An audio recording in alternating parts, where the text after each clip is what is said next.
This is Bruce Buffer, and this is the moment you've all been waiting for. It's time for the MMA-Holes!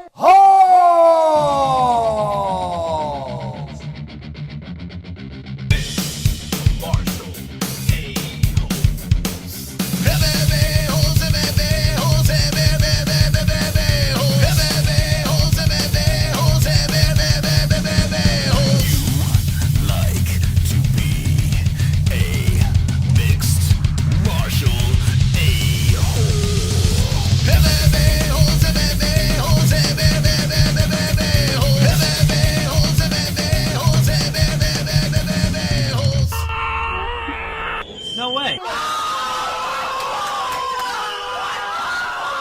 From the Sanosi 1.5K King Studios of Arizona, Khamzat Chimaev versus Nate Diaz, UFC 279 Fight Week, UFC Paris recap, live with the MMA-Holes.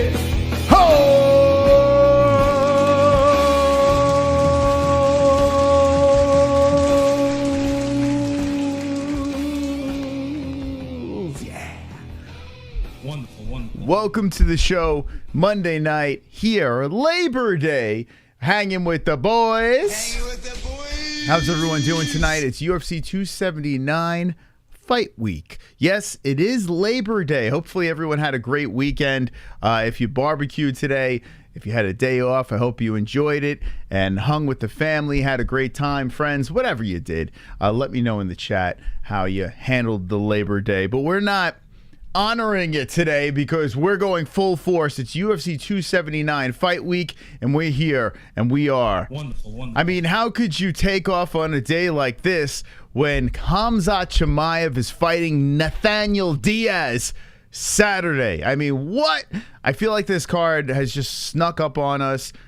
It went from, oh, they're doing Nate wrong, this is a crappy card, blah, blah, blah, to something that's pretty exciting. It's weird. There's no belt on the line. The main event makes 0 sense. The co-main event makes 0 sense with Tony Ferguson and Li Jingliang.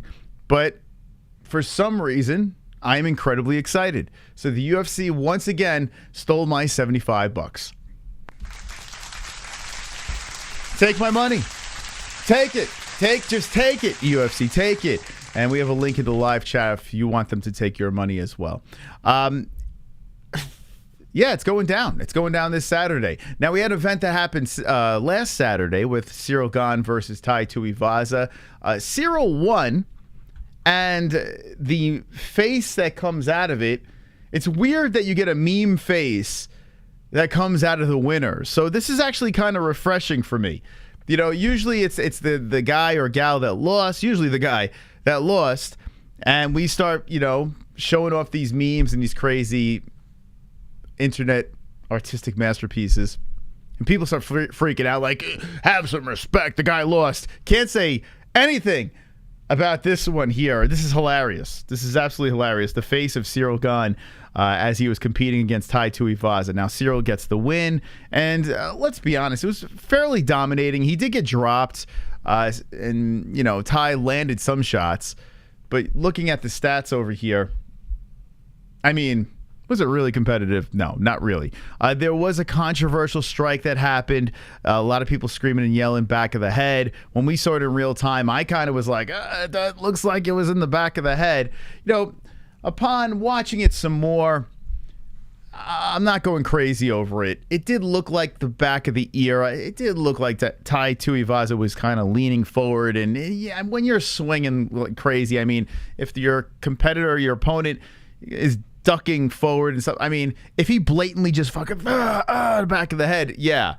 But this one here, I can't go too crazy over. Even though I was rooting for Tuivasa, I picked Gane.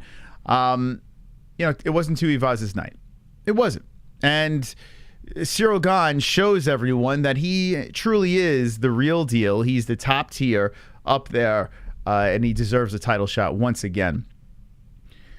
Can he beat Ngannou? We will find out, I guess. Can he beat John Jones if he comes in there? That's going to be an interesting conversation as well. But Ciryl is elite at heavyweight, and the man that moves the way he does for that size is very impressive. Now, with that being said, I'm still on Team Boring. I'm just going to go, I mean, people were kind of lighting me on fire, like, oh my God, how do you think this man is boring? Me personally, if a fighter, now that fight was exciting. That was fun. It started off a little snoozy, but it started to become a very electrifying fight. But why? We all know why. Because of Tuivasa. It's because of Tai. And fighters that need the dance partner to make them exciting, I'm sorry, they're boring to me. Now, if a fighter goes out there, Adesanya, and his dance partner doesn't want to scrap and go crazy, and there's a stalemate, I understand it's intelligent fighting. I understand these guys don't want to get hurt. I completely get that. And I'm not knocking them for being boring.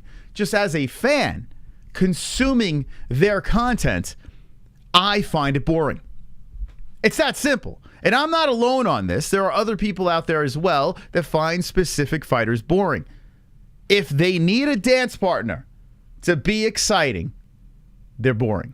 That's how I look at it. Some guys go out there, the Gaethjes, I mean, they're a little reckless. The Tai Tuivasas, they go out there and they go crazy. Look at Charles Oliveira, excuse me. Charlie Olives. This guy, it doesn't matter who he's fighting. It doesn't matter.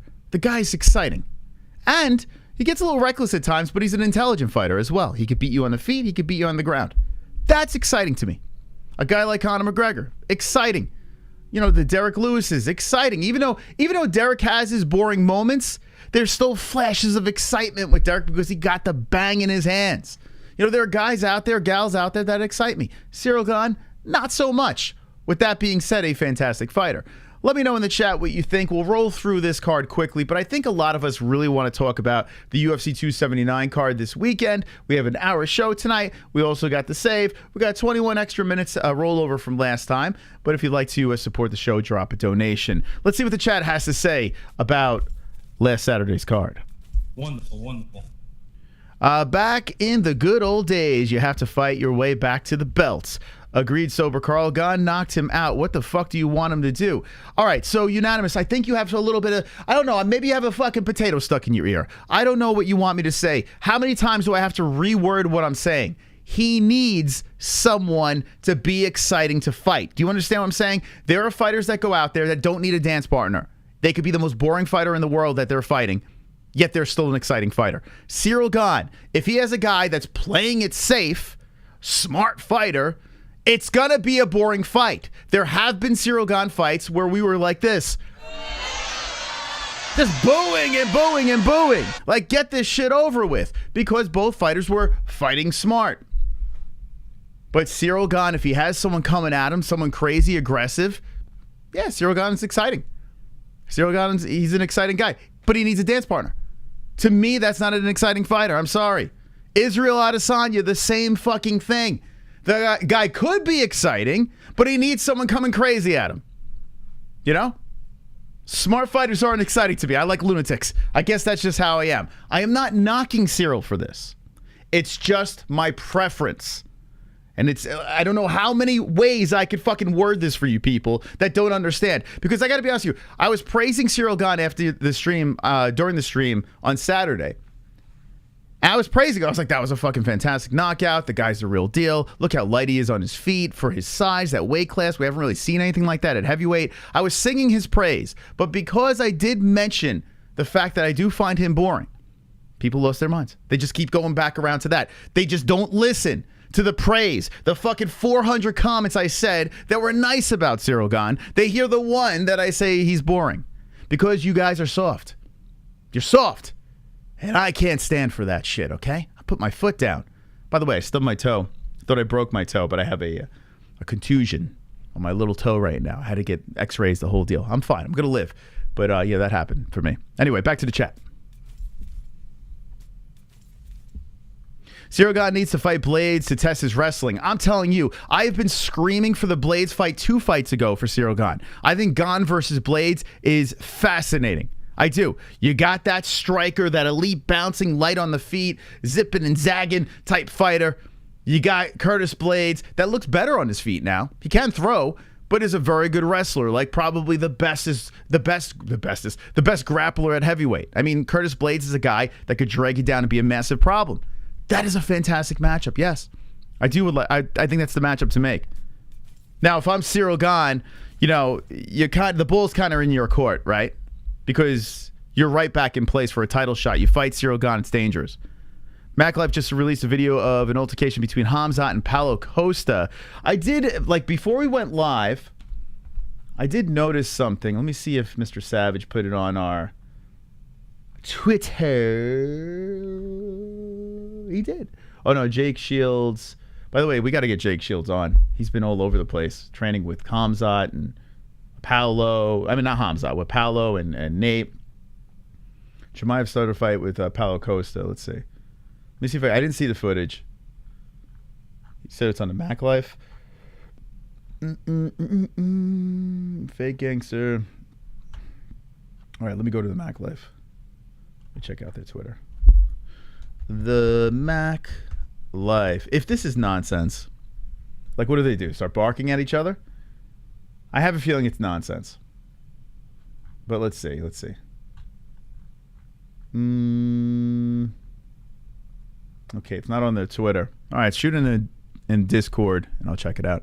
I voted sex in the poll. Sex is life. Depends if it's raw or not. Though raw is life, but protected is good sometimes because you last 3 times longer.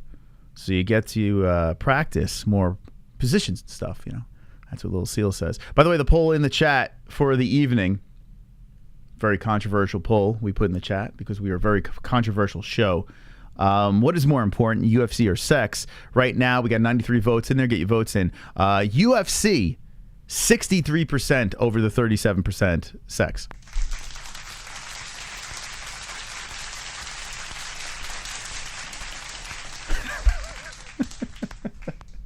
So if the world was just filled with MMA fans, we would not be able to procreate. We would die as a species. So you find Tai Tuivasa exciting, which I would agree. But do you really see him as a champ, though? I don't know. Nope. I don't. I don't see Tai as a champ. He's too reckless to be a champion, yeah. But let me just say this. I find Francis Ngannou exciting. And I understand people didn't find that last fight against Ciryl Gane exciting. I was excited. I enjoyed it because at any moment in that fight, I feel Francis could fucking dismantle his opponent. And to see Francis exhibit grappling on top of his crazy striking, I mean, crazy power, I should say. I find guys like that exciting. I just don't, you know, Ciryl, he's good. He's good. And, you know, fighting these elite guys now, maybe we will see more exciting fights, you know. But a lot of people were yelling and screaming that his fight with Ngannou sucked, you know, like, I don't know. But who knows? You got to, hold on, I got nothing to say here, but Chubb's coming in with a $2 donation. Thank you, Chubbs. Smart fighters with long arms and legs. That's just a nice way of saying they aren't skilled enough to be in the pocket because they'll get knocked out 9 times out of 10. They can't wrestle and can't strike in the pocket, so they leg kick to death. Thank you, Chubbs. Appreciate that. Wonderful. All right, so Chubbs dropping his opinion on long strikers. Thank you very much for that.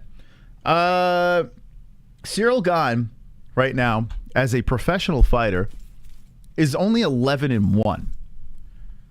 He can be an exciting fighter. He can. I'm not saying he could never become an exciting fighter.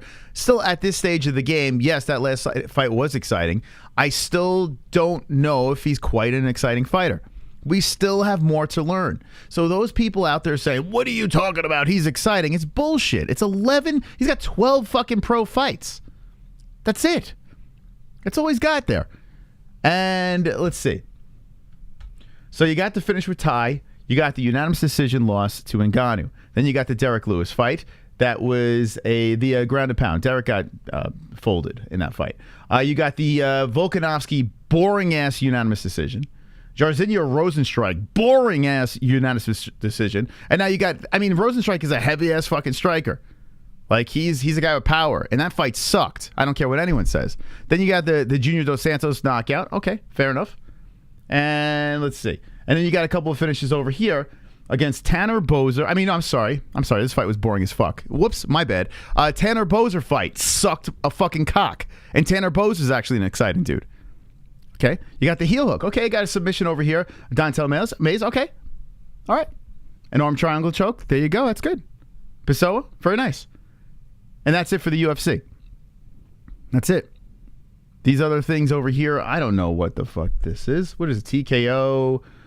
TKO. I don't know what that is. I don't know what kind of promotion, what kind of guys he's fighting over. I have no idea. Guy's good. Don't get me wrong. Don't get it twisted. The guy's very good. The guy, as a heavyweight, has potential to be very exciting. Just not quite there yet for me. Okay? Do I want to see Ciryl Gane as the champ? I'm going to tell you right now. Seems like a completely nice guy. When he's interviewed, super duper nice. Super respectful. So I have a lot of... I have respect for that. I like the way he speaks. I like the way he's respectful. I like that stuff. He's even boring on the mic. He's boring. He is. I don't want to see him as champ. You know, Francis could be a little boring on the mic too, but he's at least talks a little shit. You know, I don't know. I could take Francis. I would take Francis light years over I'd take Ciryl Gane as a champion. Wonderful, wonderful. The Joker. I want to publicly out an absolute idiot in chat called Dominic Reyes, who in this world said Tai was champion material. Tai is a brawler who hits hard, and if you aren't on your game, anyone could fall. No one said he was a champ, so stop the bullshit, THX. That's the thing. So that's what people are trying to do. They're trying to put words in other people's mouths. I never said Tai was a champion. In fact, I picked Gane in the fight. I knew Gane was going to win this fight, right? But I never said Tai was a champion. That's what people do. When people start arguing and their whole fucking argument is dismantled by the opposing side, what they'll do is they'll start putting words in your mouth and hoping that you take the bait and you fall into the trap. Well, I mean, what are you gonna fucking do? Thank you, Joker, for the donation. Appreciate it. Now, Saturday's fight was exciting. I think the conversation of exciting, not exciting, I just wanted to bring it up because other people were addressing it. Like, they were just bringing it back up, meanwhile, I was singing the dude's praises. And tonight I sang Gane's praises as well. Just as a fan, for me, not my cup of tea. Whoops, sorry, just not my cup of tea. How dare I have an opinion and not be a super fan of a specific fighter? Oh my God. Oh, tomatoes. Throw the tomatoes. I mean, how dare I? How dare I? I mean, that's just how it is. That's just how it is. Saturday was a big win. Ciryl gets it done. He beat a guy he was supposed to win. Let's be serious here. And to the people that were picking Tai, did you really think Tai was going to fucking win that fight? I don't think anyone thought Tai was going to win that fight. Like, for real, like, if you put a gun to the person's head and say, okay, or you said, you know what, your whole life savings, put it on the line. You think Tai's going to win? Bet it. Bet your fucking house, your child savings. They would say, no way. Tai's not going to win this shit. He's not going to win this fight. It's impossible. Gane's just too good. He's too good. Look at the stats over here. Okay, so Gane threw 168 and landed 110. Tai threw 89, a lot of haymakers, and landed 29. Now, one thing I do have to say about Tai is he did fucking smack on Gane. When he in those 29 strikes, at least 2 or 3 really fucking got Gane's attention. One dropped Gane, which was very impressive, but it was just like this playing possum, Derek Lewis style, swing for the fucking fences, hopefully I connect. That's what it was. Gane's too smart for that shit, man. He's too smart for that shit. And he just got the win. He got the finish. And I should have picked finish. I picked decision. I should have gave Gane more credit. More credit. Sound like Wody. I should have gave him more credit. You know? So I kind of dropped the ball on that. I picked a decision because of, you know, my anti-Gane approach. But a smart pick would have been finished because a guy crazy like Tai and his nutty swinging, you know, trying to knock people's heads off, trying to jump on top of the cage and do shoeies. You know, that plays right into guys like Gane. That plays right into guys like Stephen Wonderboy Thompson. You know, these guys that are elite strikers that are very light on their feet. They're foaming at the mouth. Izzy Adesanya. They're waiting for guys to be reckless. They're waiting. You know, and guys like Tai are just tailor-made for these dudes. So Ciryl Gane got the win that he was supposed to get, and it was exciting to watch, for sure.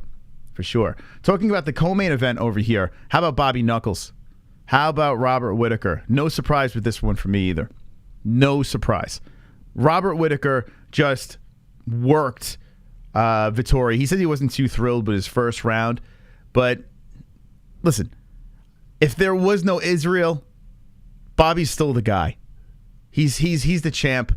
He's the guy at middleweight. He really is. He's just so far ahead. He made Vettori look like trash. Vettori's a solid fighter. Whittaker made Vettori look like trash. I picked it on the head with that. Whittaker by a decision. Not surprised at all by that fight. I mean, that fight literally was exactly what we expected. Imavov versus Buckley was a fun one over here, and Imavov is making some noise. Whoops, I'm pulling out the wrong thing. Imavov is legit making some noise.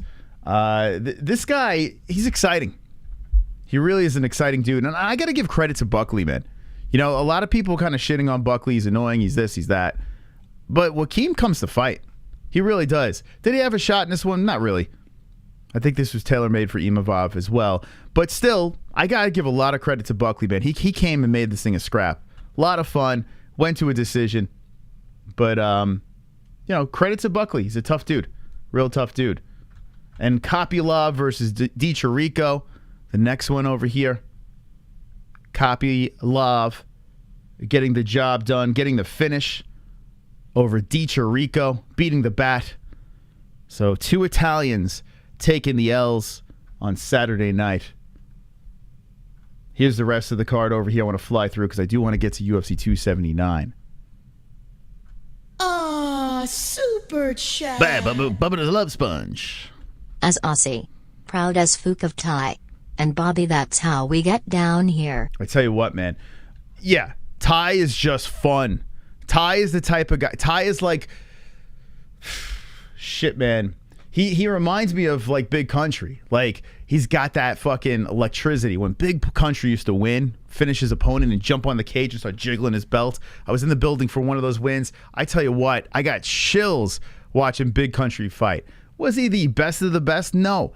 But he's a fat slob that went in there and tried to knock people's heads off. And that's what Ty reminds me of. A young, like, Big Country. Although he's doubling up. He's fucking getting drunk on the cage, you know, grabbing people's drinks in the crowd. He's party boy, baby. How could you not root for Tai Tuivasa? If the guy never wins a championship, which I'm not, I mean, listen, at heavyweight, you never know. Guys in their 40s are winning championships because of their power and stuff. Never say never with Tai. You know, I said he wasn't a champion. Never say never. It's heavyweight. So to completely dismiss it, do I think at this stage of the game Tai will be a champion? No. But to completely dismiss it, it's a little rough when you got these guys fighting at heavyweight, you know? So, you know, you got to give Tai some love. You got to. After what he said, how do you not love him? Yeah, I mean, he's just the bro's bro, you know? Like, he's not too in your face with his words. He's just a jolly fat guy that's fun to watch, man. Wonderful, wonderful. We got B-Man coming in. Who do you have in MMA? Tyson Fury versus Gane. In MMA, I mean, I would... God damn him.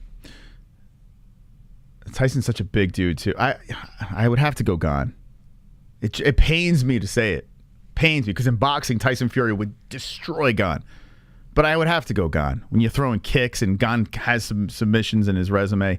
I mean, if you think about it, all Gane's got to do is try to get him up to the fucking cage, drag him down to the ground, and just choke his head off. So I would have to go Gane. Yeah, and throwing those kicks in there, I think that would be too much for Tyson. But in boxing, we all know the answer to that one. Thank you, B-Man, for the deuce. Put me on a hot seat over there. Wonderful, wonderful. Kainoto. I chose Tai for the upset and he almost got it. We were 2 inches from hearing oh yeah knew Tai would win. Gane is a loser and he's on steroids from all the fucking experts in the chat on the show tonight. Did you really, though, Kainoto, did you really think he was going to win? I understand heavyweights. You have a better chance of getting an underdog in heavyweights because of the power, especially guys like Kai. Mas, watch the video of Khamzat getting into the altercation with Paulo Costa. Khamzat really brings out his English in the video. All right, let me check it out. All right, I'm going to roll through this here. So, Kopylov gets the finish over Chirico. William Gomes gets to... I don't know why this fight... It was bizarre. I guess you had the hometown guy on it. But Gomes gets the win over Aarons. A decision. I don't know why that was there. Nathaniel was on the main card list. Nathaniel Wood, a unanimous decision over Jourdain. That was a good fight there. Solid fight. Magomed versus Stoltzfus. Magomedov, gets the win. And this is another guy over here. Abus Magomedov. He was in PFL, right? As well. Where did this guy fight? I can't remember. I think it was PFL as well. Yeah, he was in PFL too. So this dude over here, he's an issue. He is an issue. My man is talking about, Izzy and stuff like that. You got a guy that can grapple. You got a guy that can throw. Oh boy, Izzy's got. Think about this. Izzy's got to get past Pereira, right? And which it's not impossible, but it's going to be a big mountain to climb since he's gotten knocked out by him before. And then you got like these guys, like if Khamzat Chimaev somehow goes over there, or this guy Magomedov, who's a big dude, with the grappling, boy oh boy, it's going to get fascinating once these grapplers start moving themselves. And then you got Bo Nickel, the GOAT, Bo Nickel. Grapple is going up into middleweight. Middleweight, let me just say this. Izzy is so far ahead of middleweight right now. Not for long. A year, middleweight is just completely flipped upside down. Give it a year. Izzy's not going to be there very long. I think what Izzy should do is keep on beating these guys that he can beat, and then somehow swing up once again against the right guy. Try to become a double champ and get the fuck out of Dodge, because these grapplers are just going to evolve and move up the rankings and literally smother Adesanya. Unless Adesanya's, Adesanya's got pretty good takedown defense. Unless that shit could hold up, but I don't know, man. I think in a year, shit's going to really flip. Wonderful. I think the correct fight partner for Gane is JJ himself. If he really wants to win that fight while it stays off the ground, he needs to go forward, and that's exciting. Gane versus John Jones is fascinating. It really is a fascinating fight. But me personally, you got to put Blades in there. You got to. And if Gane smashes Blades, which he can, catches Blades on the way in, fucking takes his head off like Ngannou did or something, throw John Jones in. Anyway, listen, who do you not want? Aspinall, yeah, there's another one right there. You could throw Aspinall in the mix. Would be a fantastic fight too, right? John Jones versus anyone at heavyweight, it's got my interest. There's really not much at heavyweight that I'd be like, nah. It's John Jones, So I would literally take anyone. I'd be cool with John Jones versus Gane. I'd be cool with John Jones versus Ngannou, Miocic, Blades. I would be cool with all that. It's John Jones. We're all going to watch, So I understand the matchup's interesting, but John Jones matches up interesting with everyone because we haven't seen him at heavyweight. Thank you for the donate. How about the Joker coming in the mix, and Kainoto and B-Man and Bubba? Let's go! Let's go, baby! We got a fired up show. Make sure you hit the like button. You must be subscribed to the channel so we can see your comments in the chat. Subscribe to the channel. By the way, we have a jam-packed week because we have tomorrow the Contender Series. We got the Wednesday show. Sam Alvey's coming on Wednesday. We'll talk more about this card on Saturday. Then Thursday is the press conference with Khamzat and Nate Diaz. Friday's Food Court Friday. And then Saturday's UFC 279. We're going, baby. We're going strong this week. Let's go, baby. Fired up on the MMA-Holes. I feel the juice. It's Nate Diaz fight week. Khamzat as well. I'm a big fan of Khamzat Chimaev, but I'm also a big fan of Nate Diaz as well. Either way, I'm good. I got to be honest with you. As much as I want to see Khamzat win the welterweight belts, as much as I want to see Khamzat go up and win the middleweight strap as well, boy, oh boy, Nate Diaz winning on Saturday, the internet is going to explode. Even if it's a decision. It doesn't matter how Nate, it could be the most boring fight in the world. Nate wins on Saturday. I'm getting a chub. I'm getting chubbed up right now. I'm sorry, boys. I'm getting chubbed up right now. Wonderful. Just saying. Nathaniel Wood, Jordan, good fight over there. Decision. Magomedov, we talked about that. Nazareth Hackprass. Listen, not the best of fights, but did what he had to do.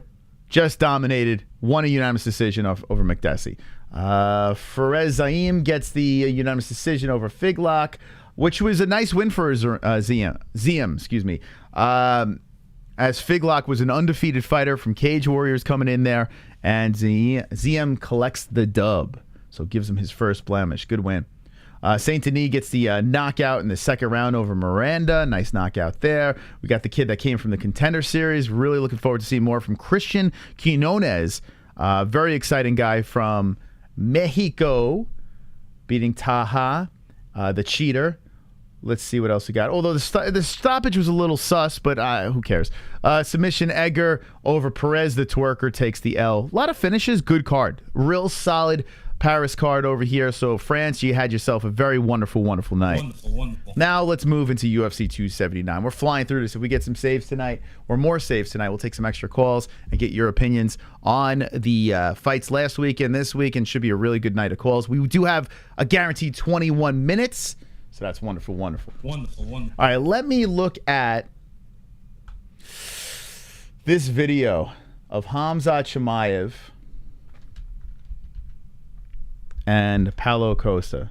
Good on Costa. Costa has found a way to stay in the storylines, even outside of his fight with Luke Rockhold afterwards. Like, people are still talking about Paulo. He's doing a really good job on social media where people are talking about him. Let me get a couple of comments from chat before I get into this.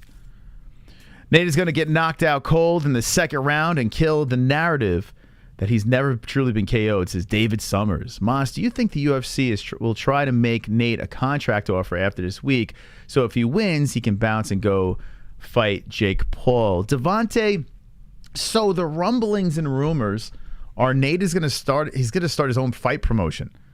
So it looks more and more, thank you, Mr. Savage, thank you. It looks more and more like Nate is not, no matter what, the UFC could throw anything at Nate. And even if he wins, Nate is going somewhere else. He's going to either fight for his own promotion or fight Jake Paul or fight, who knows. The Jake Paul fight against Anderson Silva, have you noticed this has not been announced yet? Like, it's not official. People are talking about this. And the only thing I could think of is Jake is waiting to see what happens in this Nate fight. You know? That's the only thing I'm thinking about. Because Jake's probably like, well, pump the brakes. Do I fight Anderson or do I wait and see if I can fight Nate Diaz? All right, here we go. All right, so it is on our Discord. If you want to see this video, I cannot show it because it's, you know, it's from the Mac Life. But on our Discord, there's a link in the description down below. It's completely free. Just click the link and you're on a Discord. So jump in, go check it out for yourself. All right, I'm going to check this thing out. Did you say you want to fight now? You want to fight me? No, I said, do you said in interview? I want to fight you. You want to fight me? I want to fuck you up right now. Okay. Yes, come on, Let's come go. down. Let me hear. Come on. Do you want to fight me? I want to fight you. I'm going to fuck you up right now. So Paulo Costa is inside the cage. Actually, no, Paulo Costa is outside of the cage. This is at the Performance Institute. And Khamzat is inside. I want to fuck you up now. Pussy, bro. And Khamzat's saying, I'll fuck you up now. Paulo's calling him a pussy. You're Brazilian pussy. You're a Brazilian pussy. Yeah,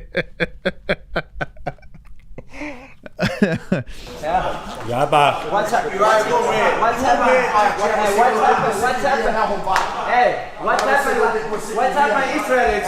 Israel? Oh, he goes, what happens with Israel? And he's kind of doing this. What's happening with Israel? You fucked your ass, yeah? You fucked your ass, yeah? He fucked your ass. That's it. Well, I guess you could tell the difference between Khamzat and Paulo. He's saying he fucked your ass. He fucked your ass, yeah? Come on. So he's telling Paulo now, come on. Hold on a second. Let me mute these alerts. Funny shit. If you're just jumping in, we're listening to Khamzat Chimaev going back and forth with Paulo Costa. Pretty funny. I like Khamzat a lot. I think he's hilarious. I don't know how people don't like Khamzat Chimaev. The dude is fucking fantastic.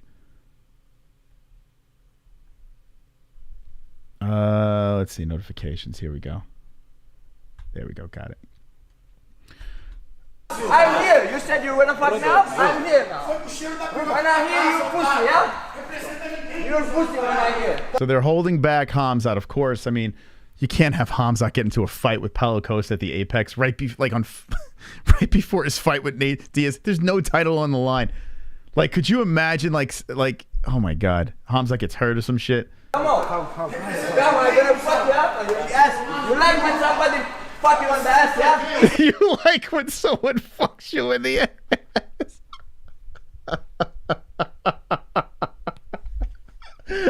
Oh my God. Well, I see Robinson Rob says, I would love to see these two fight. I mean, Khamzat's going to go up to middleweight. Again, it's going to happen. You know, it's inevitable. So this is, I mean, this footage, don't be surprised you see this on like an embedded down the road. Yeah, fuck you, brother. Huh? Israel fuck you in the ass. You like that? Yeah. Israel fucked you in the ass, you like that? I know you like that. You put some shit back. Well, when you come, they become chickens. And he like he don't see me. I say right there, he don't come and fuck me up. Well, I mean, come on, Hamza. what is, like, no one's gonna let these guys fight. Like, what the fuck? What is Hamza starting to fight with this guy? Oh God, he's fired up. Do you think? All right, let me ask you. It's fucking funny, man. Do you think? All right, let me ask the people out there because we have a poll. Wonderful. This guy, man. Oh my God, that's the funniest shit. LOL, he's going to fuck you in the ass. You like that? He's gonna fuck you in the ass? You fuck your ass, yeah? You fuck your ass, yeah? He fucked your ass, yeah? Come on, I'm here. You said you wanna fuck now? I'm here now. When I hear you pussy, yeah? That's fucking funny, man. That is funny. That is funny. You know, there's no way they would let these guys even come near each other. I don't know. I wonder what that beef is. I guess Khamzat, what he's doing is he's just setting it up. That's not a bad soundbite. I guess Khamzat's just setting shit up. You know? It's just now, so what I was going to ask the people, do you think he's too emotional? He's too fired up here. Like, Thursday's press conference is going to be fascinating. Khamzat's a fan of Nate. Like, he's legit a fan of Nate Diaz. He was a fan of Nate and Conor and Habib. Like, all these guys he was fanboys of before he was even anything. So now he's got this opportunity to fight Nate Diaz, and I'm not thinking he's taking this lightly, but I wonder if he's taking it too emotional. With that being said, I think Khamzat all day is winning this fight. I think it's not even a question that Khamzat beats Nate.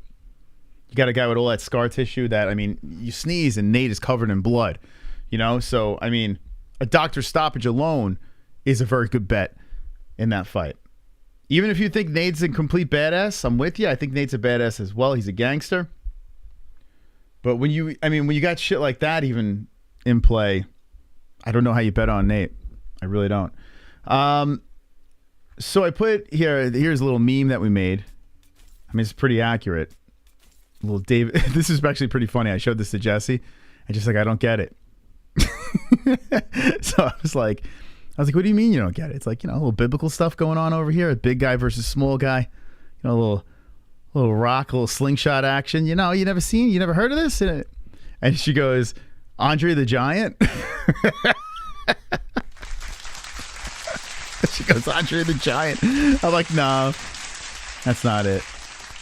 But good guess. Anyway, yeah, this is such a David and Goliath matchup between the two. And at first I was like, this is so fucking stupid.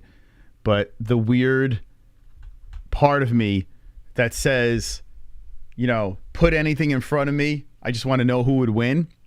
Like, that primal instinct in me is coming out. And it's just like, I know Khamzat's going to win. But for that, like, I don't know, 2% chance that Nate wins this fight, that's why I'm going to watch. Because Nate is a fucking badass for even taking this fight. This is the last fight of his contract. What are we going to see? Nate might just mail it in, too. You know what I'm saying? Like, Nate doesn't have to do shit. He might just go in there and just fucking mail it in and just fucking slap and get his ass whooped and just say, fuck it, I'm out of here anyway. You know, you might, don't be surprised if that's what Nate does. What about this? Let me throw this out there. You want a big FU? Let me just say this.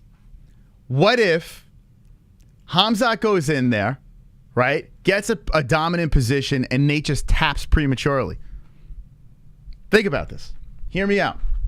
Nate wants nothing to do with the UFC anymore. When he went into the office, he said, hey, I want to fight Ngannou.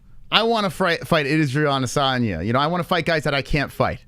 That's never going to happen. Like, he's not taking this shit serious. He's pissing on the facility. He wants out of his contract. It doesn't matter if he loses his fight. He's still fucking Nate Diaz. So if he goes outside the UFC and wants to still fight, he could box. He could do whatever he wants. If Nate goes in there and just mails it in and says taps and fucks up the whole pay-per-view, that is the biggest fuck you. That's the biggest fuck you to the UFC you can do. Think about it. Do not be surprised. It is the biggest L you could hand the UFC. You know you're going to lose this fight. You go in there and you just fucking tap. Give up. Walk out.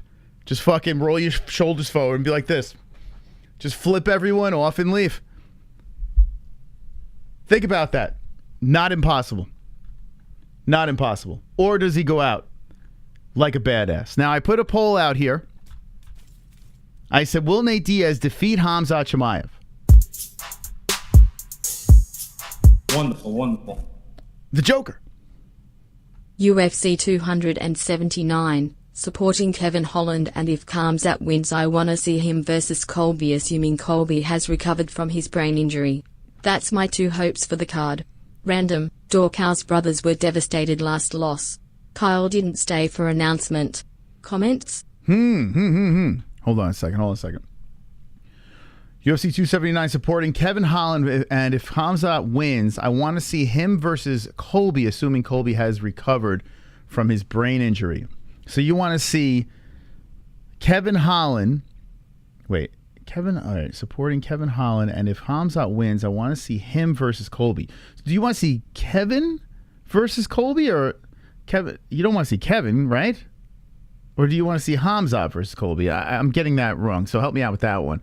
That's my two hopes for the card. Random, Dorcas brothers were devastated last loss. Okay. Kyle didn't stay for announcements. Comments. They were devastated, yes. I don't really have anything to say about that. I don't know. You're kind of losing me there.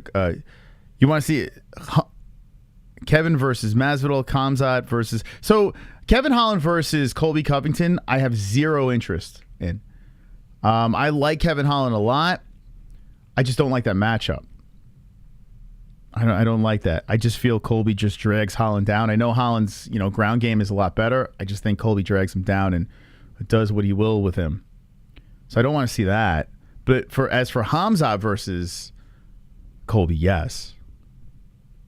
Sign me up. Sign me up for that.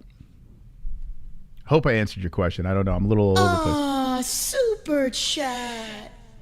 Joshua Ryman. We all thought Conor would win the first fight between him and Diaz, and look what happened. I picked Diaz submission second round. All right, Joshua, I like your optimism. Nate Diaz came in on short notice. Conor was not supposed to be fighting him. Conor handpicked Nate. He had a pick of the litter who he could fight, and he says, I want to fight Nate. Conor took it completely for granted, went in there, blew his load in the first round, got gassed, and then got submitted in the second round. So, not downplaying the win of Nate there. I'm just saying that was the perfect storm for Nate Diaz. Perfect for him to get the win.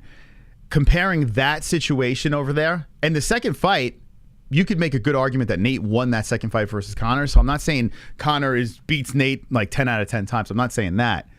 But to compare that to this Khamzat fight, this is full camp Khamzat Chimaev training for Nate Diaz. This is Khamzat Chimaev. This is not Conor McGregor. This is a big, scary, cleft-lipped, wrestling, heavy-handed... Was he Chechenian or fucking... I know he lives in Sweden right now, but I don't know. Where is he from? I have no idea. All I know is he's a scary neckbeard guy. And yeah, it's a lot different. Lot different. I can't compare the two. I can't. I understand what you're trying to say there and the angle that you're trying to go with, but that analogy, I don't think it really works for this situation. Now, if you just want to say Nate's a dog, and Nate, listen, look, he almost took out Leon late in that fight. Okay. Dagestan. All right, thank you, Chris. Appreciate that. Yeah, if you want to just say, hey, listen, look what he did with Leon in that final round where he slapped Leon and put him on fucking skates. Okay. I got you there. I'm with you there. You have my attention. Now, in this poll over here, 746 with the votes. Get more votes in. We're going to have this up all week, this poll in our community section on our YouTube channel. So get your votes in. Will Nate Diaz defeat Khamzat Chimaev? 39% say yes and 61% say no. I think that's fair. Honestly, I thought the no's would be a little bit more, to be honest. This is literally a farewell party for Nate Diaz, according to the UFC's plans. The UFC is like, let's use this guy's name one more time. Let's feed him to the wolf and get him out of here. Like I said before, there could be two possible disappointing outcomes that could happen. Nate could just shock the world and just tap and say, I'm out of here. Fuck everyone. Could do that. Or Nate could get cut, which is Nate's going to fucking bleed. There's no doubt about that. And a doctor stoppage happens. There's a good chance that this thing is within a blink is done. Or Khamzat just drags him down and just fucking mutilates him. The three possibilities that could happen there. Or you could pray the MMA gods and say Nate Diaz hangs in there, fucking drags it out late, somehow pulls off the fucking decision, wins 3 of the rounds. I just don't. I don't see it. I hope that happens. That would be fucking great. I really would, but that's like it's super wishful thinking. In fact, I think Saturday I will be wearing my Nate Diaz shirt in hopes that Nate does pull off the upset. As much as I love Khamzat, I would love to see Nate do what everyone's saying. I want those I told you so's. I want to hear it. But there is no fucking way I'm going to put money on Nate Diaz. There's no way in hell. And I've made some risky bets, goofball bets. That's not what I'm going to make. I'm not going to. I can't. We know what's going to happen. We know. I don't think we're ready for it, though. There is going to be a murder on Saturday night. There is going to be a murder. And Khamzat Chimaev is the assassin. He's the hitman. He's the killer. That's pretty much what's going to happen. I hate to be the the bad news bringer. But let me know in the chat what you think. I would love to make the argument and run the whole week saying Nate's going to fucking take this thing. I would love to be that guy. I can't do it. Leon isn't Khamzat. Jesse will make a secret $10 bet on Nate. Maybe. You never know. You never know. We'll get Jesse's opinion on it as well. Yeah, maybe she's picking Nate. You never know. Someone did Placio. I'm going to send you some dead crow to eat straight from the homeless. I mean, I got to be honest with you. Listen, I like your energy. The Islamic, I like it. I do. We all know what's going to happen. I mean, come on. We all know. Let me put it to you this way. Jorge Masvidal beat the living shit out of Nate Diaz. He beat the fuck out of him. And it killed me. I picked Nate in that fight. And Jorge beat the shit out of him. Like his whipping boy. And then towards the end, you had a little glimpse of Nate. And the Nate fanboy and myself was like, oh shit, if that cut didn't happen, Nate would have won that fucking fight. Like I was playing that game, the whole deal. Let's be serious. Jorge beat the fuck out of him. What do you think do you think Jorge Masvidal and Khamzat Chimaev are on the same level? I mean, it's apples and oranges. Khamzat would take Jorge Masvidal and bend him into a pretzel and fucking eat him alive in the cage while he's still screaming. Khamzat would be gnawing on his fucking neck. You know what I'm saying? Like, I just... Listen, I like your energy. Here's what you got to work with. This is what you got to work with. You got to hope that this moment's too big for Khamzat Chimaev. Main event, pay-per-view, nothing else around. He is fighting a guy that was like one of his idols, if you think about it. Like, maybe he gets starstruck. He looks across that cage and he's too energetic. He's got too much weight on his shoulders because there's just so much that he's supposed to do in this fight. Maybe there's too much on him. Nate's got nothing to lose. Nate's supposed to lose this fight. So Nate's going to go in there, roll forward shoulders. It is what it is. Whatever happens, he's going to make a boatload of money somewhere else as well. He don't give a fuck, right? He never gives a fuck. So no pressure on Nate, all the pressure on Khamzat. Okay, there's an angle. If you want to work with that. Thursday, you watch the press conference, and you're like, yeah, this guy's too fucking emotional. Khamzat's too fucking in his feelings. He's fighting with Paulo Costa. Okay. Maybe that's the argument. Maybe that's the ammo you could use. The life that gives you... I don't know what the fuck I'm saying. Maybe I'm just trying. I'm trying to work with you here. I'm trying. Me personally, sorry, I'm picking Khamzat Chimaev. I'm rooting hard for Nate because it'd be hilarious if he wins. But you know what this is to me? This is Ciryl Gane versus Tai Tuivasa. Same fucking thing. I knew that Gane was going to win. I picked Gane to win, but I was rooting hard for Tai. I wanted Tai to get that job done because honestly, I was like, whatever. I want Tai to win this thing. He's more fun. I'm picking Khamzat Chimaev. I mean, it's not even a question. Super chat. We got a super duper chat from Joshua Ryman. If fight goes to the ground with Khamzat's wrestling, Khamzat had no jiu-jitsu. Nate will wrap him up. Mark my words. Let me ask you a question. Who wins, Gilbert Burns or Nate Diaz? I want to ask that question to Joshua because Gilbert Burns is a wizard at jiu-jitsu. Wizard. And he gave Khamzat some problems. Who wins, Gilbert Burns or Nate Diaz? Think about it. Gilbert Burns would fucking eat Nate Diaz. Like, destroy Nate Diaz. We know this. You know? I mean, I guess it sounds like MMA math, so I guess it's tough to, I guess take that serious. But if we're talking jiu-jitsu, I mean, Burns' jiu-jitsu is fucking legit. You know? Joshua, I love you, Joshua. I love it. I love it. There's no better fan base than MMA fans. I fucking love it. You know why I love it? Because when Conor gets back into the mix, I'm going to put my fucking delusional hat back on, and I'm going to say Conor beats the world. If Conor was ever going to fight Floyd again, if Conor fights Khabib again, I'm picking Conor every fucking day. So I get it. I get it. But inside, I know what's going to happen. And I would assume the same. I'm assuming the same thing is going on between your ears as well. Wonderful, wonderful. I love it, man. I love it. I compacted the comment due to character limits.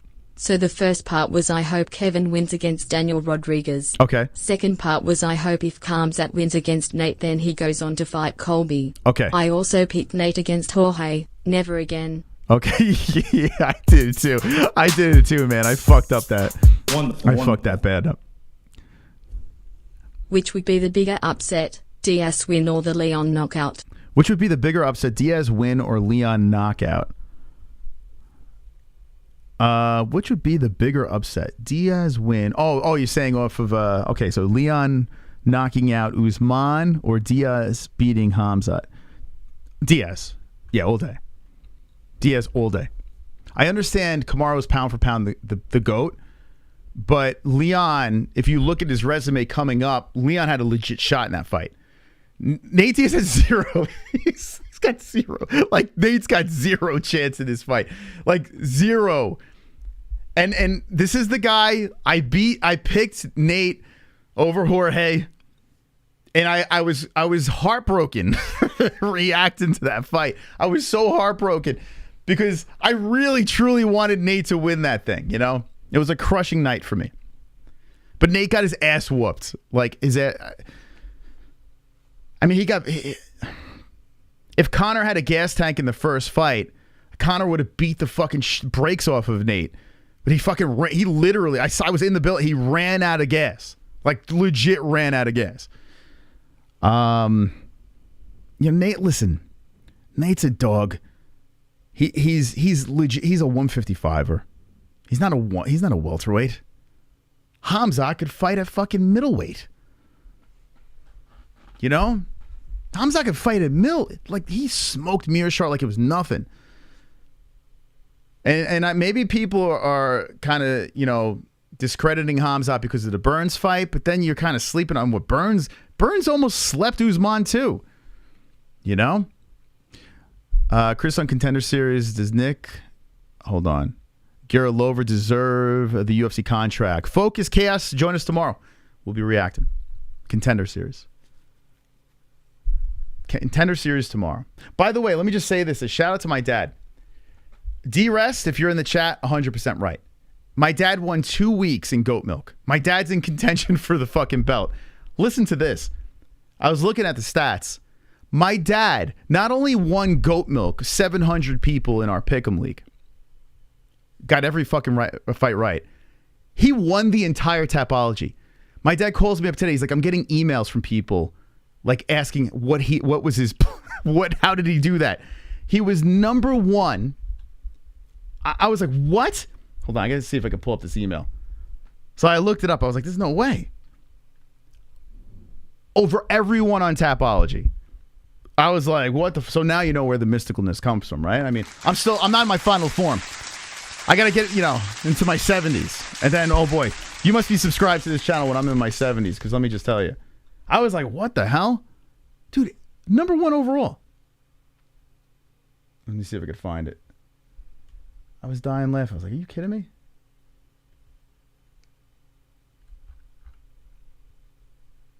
Hold on a second here. He got every fucking fight right. 12 of 12, 830 points. Oh, here you go. Here, look at this. Mystical Pop. Crazy. I'd never even seen that before. Look, 12 for 12, 830 points, number one out of 4,269. Now, that's not just all the people that played, because there's a bunch of ties in certain places. 1 out of 4,269. Dude, insane. Absolutely insane. His name is Blue Light. Go give him a follow on Tapology. He clearly knows what he's fucking talking about. I was like, you kidding me? Holy shit. I told him, I'm like, place your bets. I go, get on the bets, baby. Bet away. Bet away. It's nuts, Thank man. you.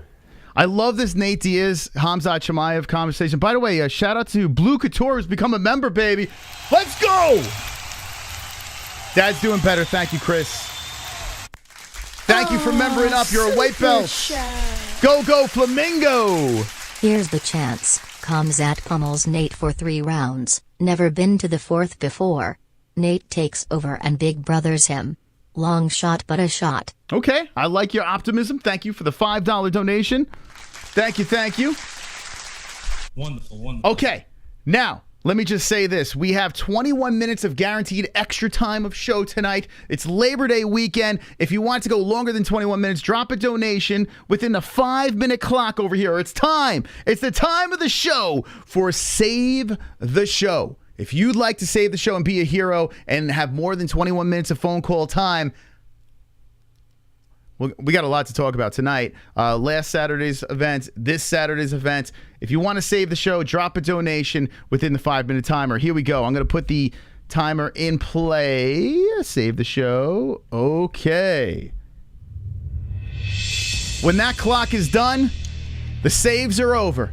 If you want to save the show, drop a donation in. $2 donation, 2 minutes. $5 donation, 5 minutes. $10 donation, 10 minutes. Let's go. We got a guaranteed 21 minutes from last week because you guys went crazy with the save, so thank you for that. We guarantee we'll do phone calls because of the extra 21 minutes. Thank you to everyone that has donated tonight. Very wonderful, wonderful. Wonderful, wonderful. Anyway, yeah, so thank you to D-Rest because I was like, nah, he didn't win a week, and sure enough, he did. He's got 2 victories. One more win for him. My dad, he's in first place for the customized belt. He's like, what do I do with it? I'm like, I don't know. Wear it while you're mowing the lawn. I have no idea. 6 more minutes. 27 minutes, baby. B-Man. Come on, get Save loud. it. MMA-Holes in the crowd. Come on, get loud. MMA-Holes in the crowd.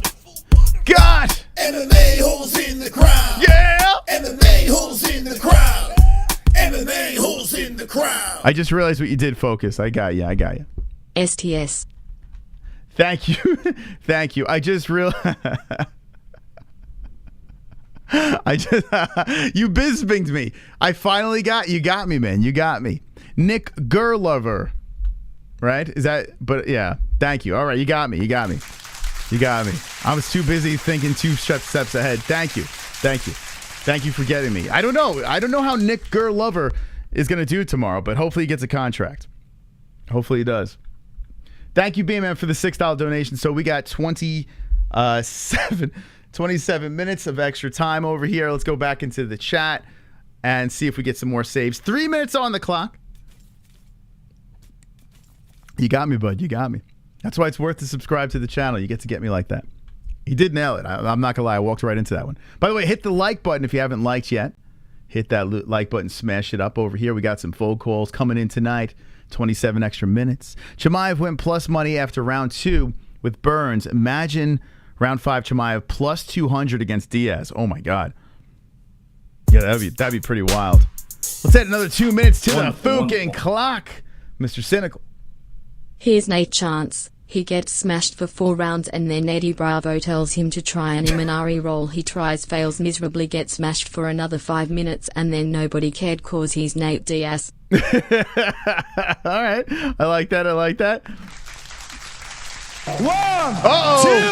2, it's three. time.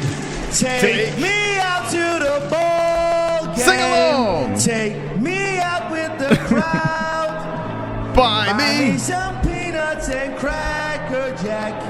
I don't care if I never get back. So let's root the Cubbies. If they don't win, it's a shame. Let's sing along, guys. 1, 2, 3 strikes, you're out. At the old ball game. No one throws a pitch like Conor. Save the show. Tickets are affordable for Saturday. Ferguson and Nate last fights. Fire. You got Ferguson, you got Nate. What are the prices? I'm actually curious. By the way, 41 minutes. B-Man dropping another 10 spot on the boys. Yeah. Hey, I can see your underwear. Put your boobies in the air, flapping like I just don't care. Can I lick your pubic hair? Snap a picture, time to share. Pervert my time. meat vision impaired. Filthy mind, I need a prayer. Pervert cameraman, beware. Pervert cameraman, show them tits. Pervert cameraman, $10 tip. boobies. Pervert cameraman, Yanni Celeste. Pervert cameraman, show them breasts. Boobies. Boobies on Labor Day. WW. Wonderful. Thank you for the boobs. Thank you for the boobs. Oh, yeah. Here we go. We're getting loud. Come on, get loud, MMA-Holes in the crowd. Come on, get loud. MMA-Holes in the crowd. Got MMA-Holes in the crowd. MMA-Holes in the crowd. MMA-Holes in the crowd. We got some heroes tonight. 57 minutes. You think a 5-year younger Nate would fare better with Chimaev? No. I mean, I guess a little better chance of winning. No, though. I think Khamzat's too big, strong, powerful. I think it's going to be a rough night for Nate. But that's why we're watching. You never know, right? Super chat. Mossy nuts. Did you see Khamzat and COSTA argue? Yes, we actually played it, the audio at least, tonight. It's hilarious. So thank you for that. 59 minutes. And the final one over here, the Joker, Wonderful. adding another 2. Can I call on Discord Mr. Chris because I'm a in-house? You sure? You sure can. I thought you were going to say anus, but us, yes, of course. Absolutely. So Discord's how you call. Let's add 10. Maybe 101, an hour 1. All right, we got an hour more show. Hold on a second. Come on, get loud, MMA-Holes in the crowd. Come on, get loud, MMA-Holes in the crowd. Got MMA-Holes in the crowd. MMA-Holes in the crowd. MMA-Holes in the crowd. Sober Carl, we added it on. Save DA show, please. Let's give it up to the heroes of the chat. An hour, 7 minutes of show. We'll add 13 seconds as well. What we're going to do is we're going to go to a quick break. When we come back, we're going to get the calls of the people. Thank you for the hour of time. You guys are savages and wonderful, wonderful. Wonderful, wonderful. Seriously, you have no idea how much you keep the show going and flowing. We have a show every day this week. Monday tonight, Tuesday Contender Series, Wednesday Sam Alvey, Thursday we're going to be doing the press conference, Friday Food Court Friday, Saturday we're going to be reacting to the fights UFC 279. But tonight on Discord, you can call the show. There's a link in the description down below. Call us up.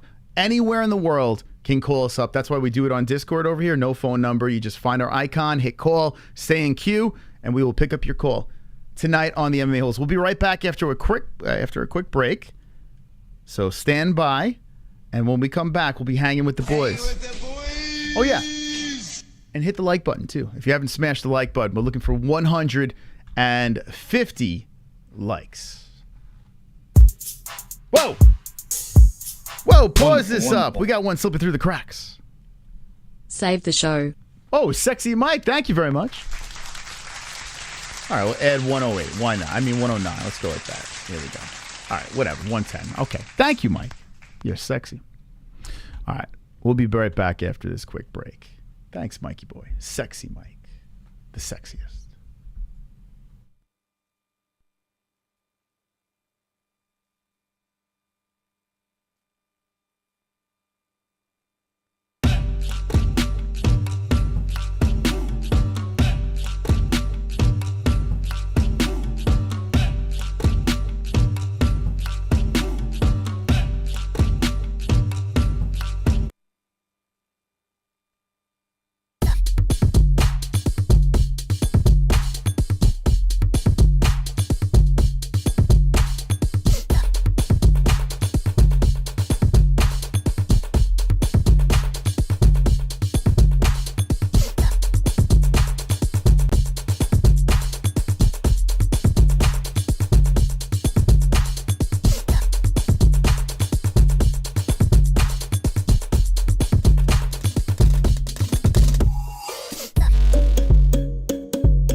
Cause I'm a CBDX.com boy. We sell legal, Delta ATAC. It will get you very stoned. We sell gummies, yeah. Buzz-based oil in a cell, and they post on Twitter. Oh yeah, hey, on CBDX.com. You better get with them. You're gonna get real high. You're gonna get that tree. You're gonna get real down loud from the island boys. You're gonna get all down. And so from the ground, you be smoking bud, you be smoking trees. We a different breed. You smoking green and purple, and then you create a hurt, yeah. You better get with CBDX.com, cause we some CBDX.com boy. You better tap in on the website, Island Boys, right now.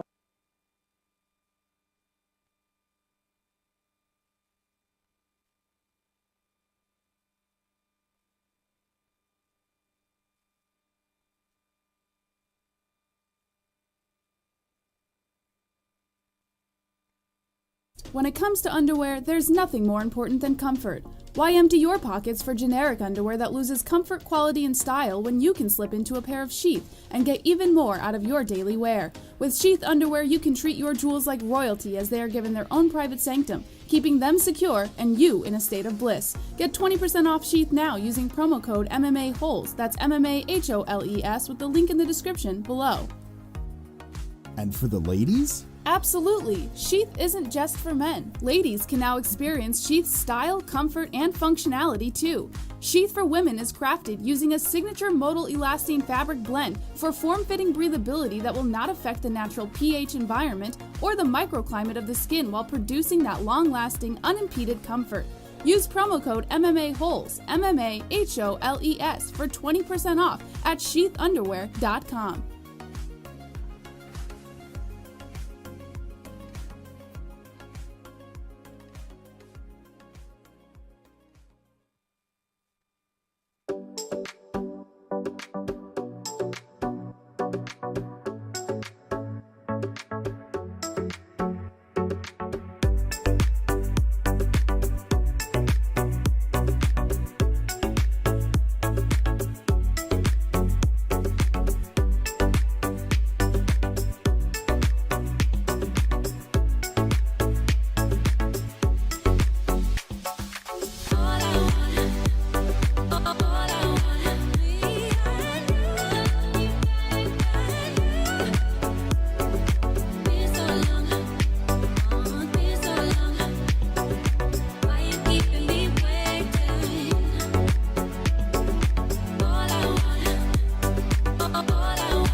right, who's going to be the Goat Milk champ?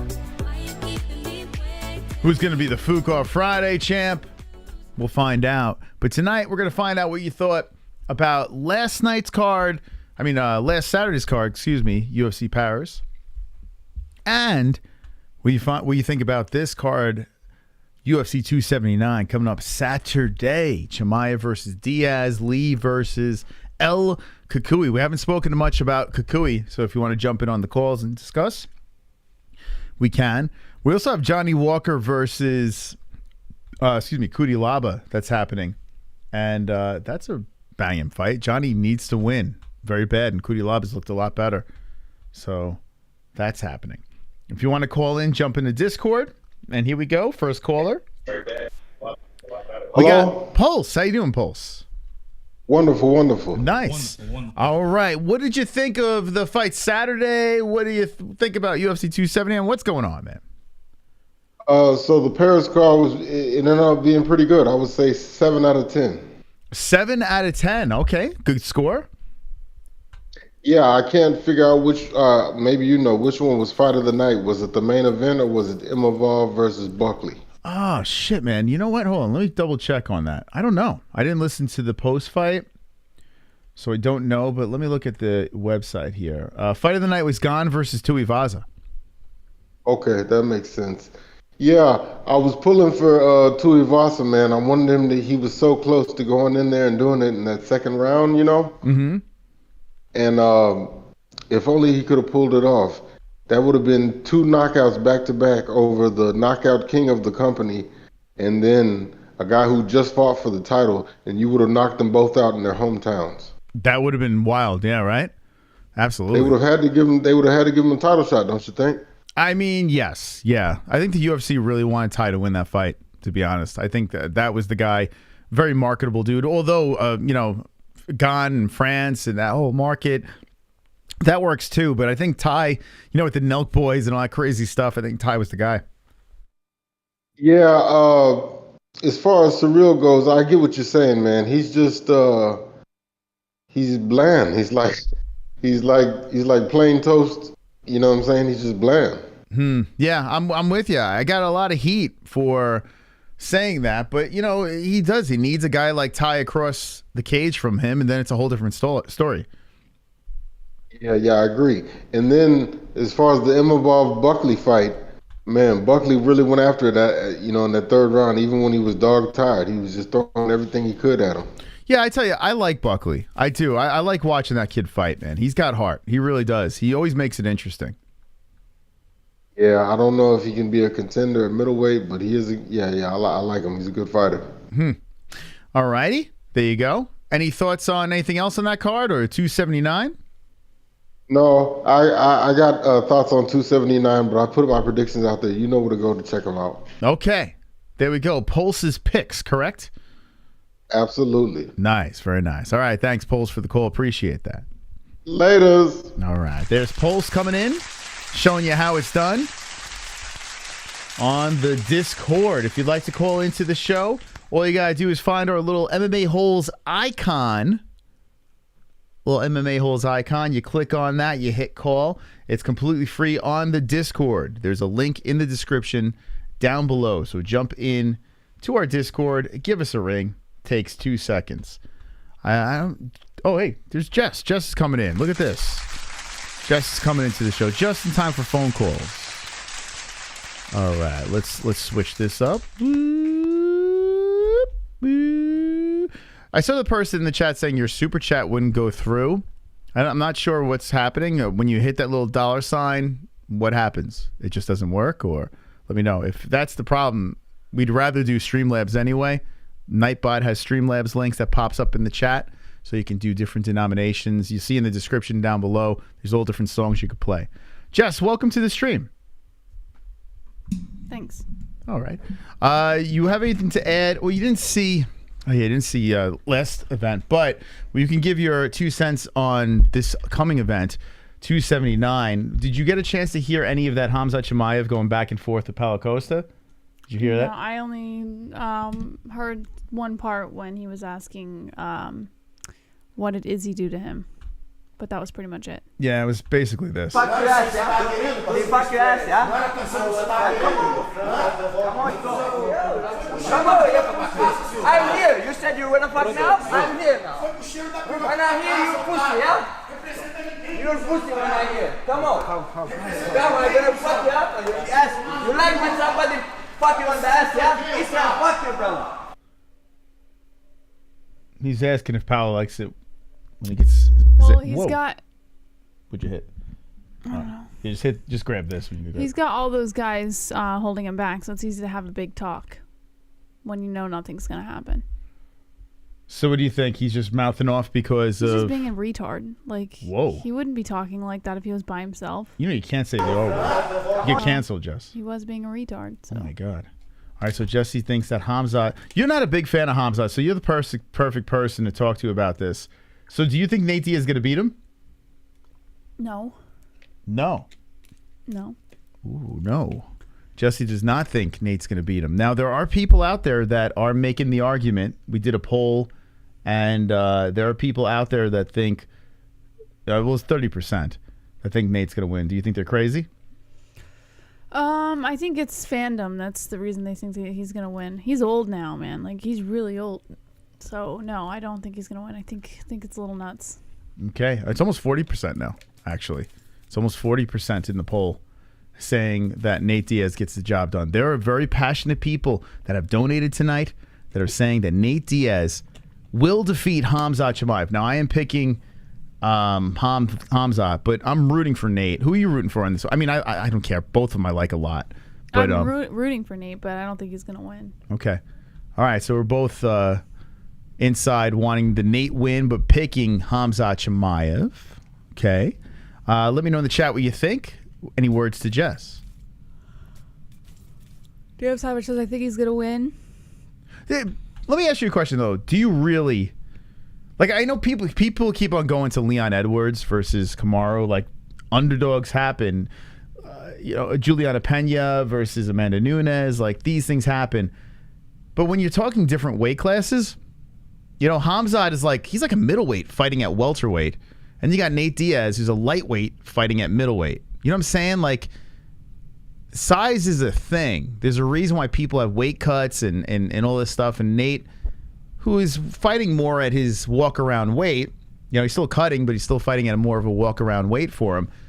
He's still a 155er if you think about it. So with a guy with Khamzat's skills and his grappling, this is not a typical underdog. Well, these other underdogs win. Why can't Nate win? I feel like this is not the same thing. Although Dana White's trying to sell it like people counting out Nate are crazy, and he's a promoter.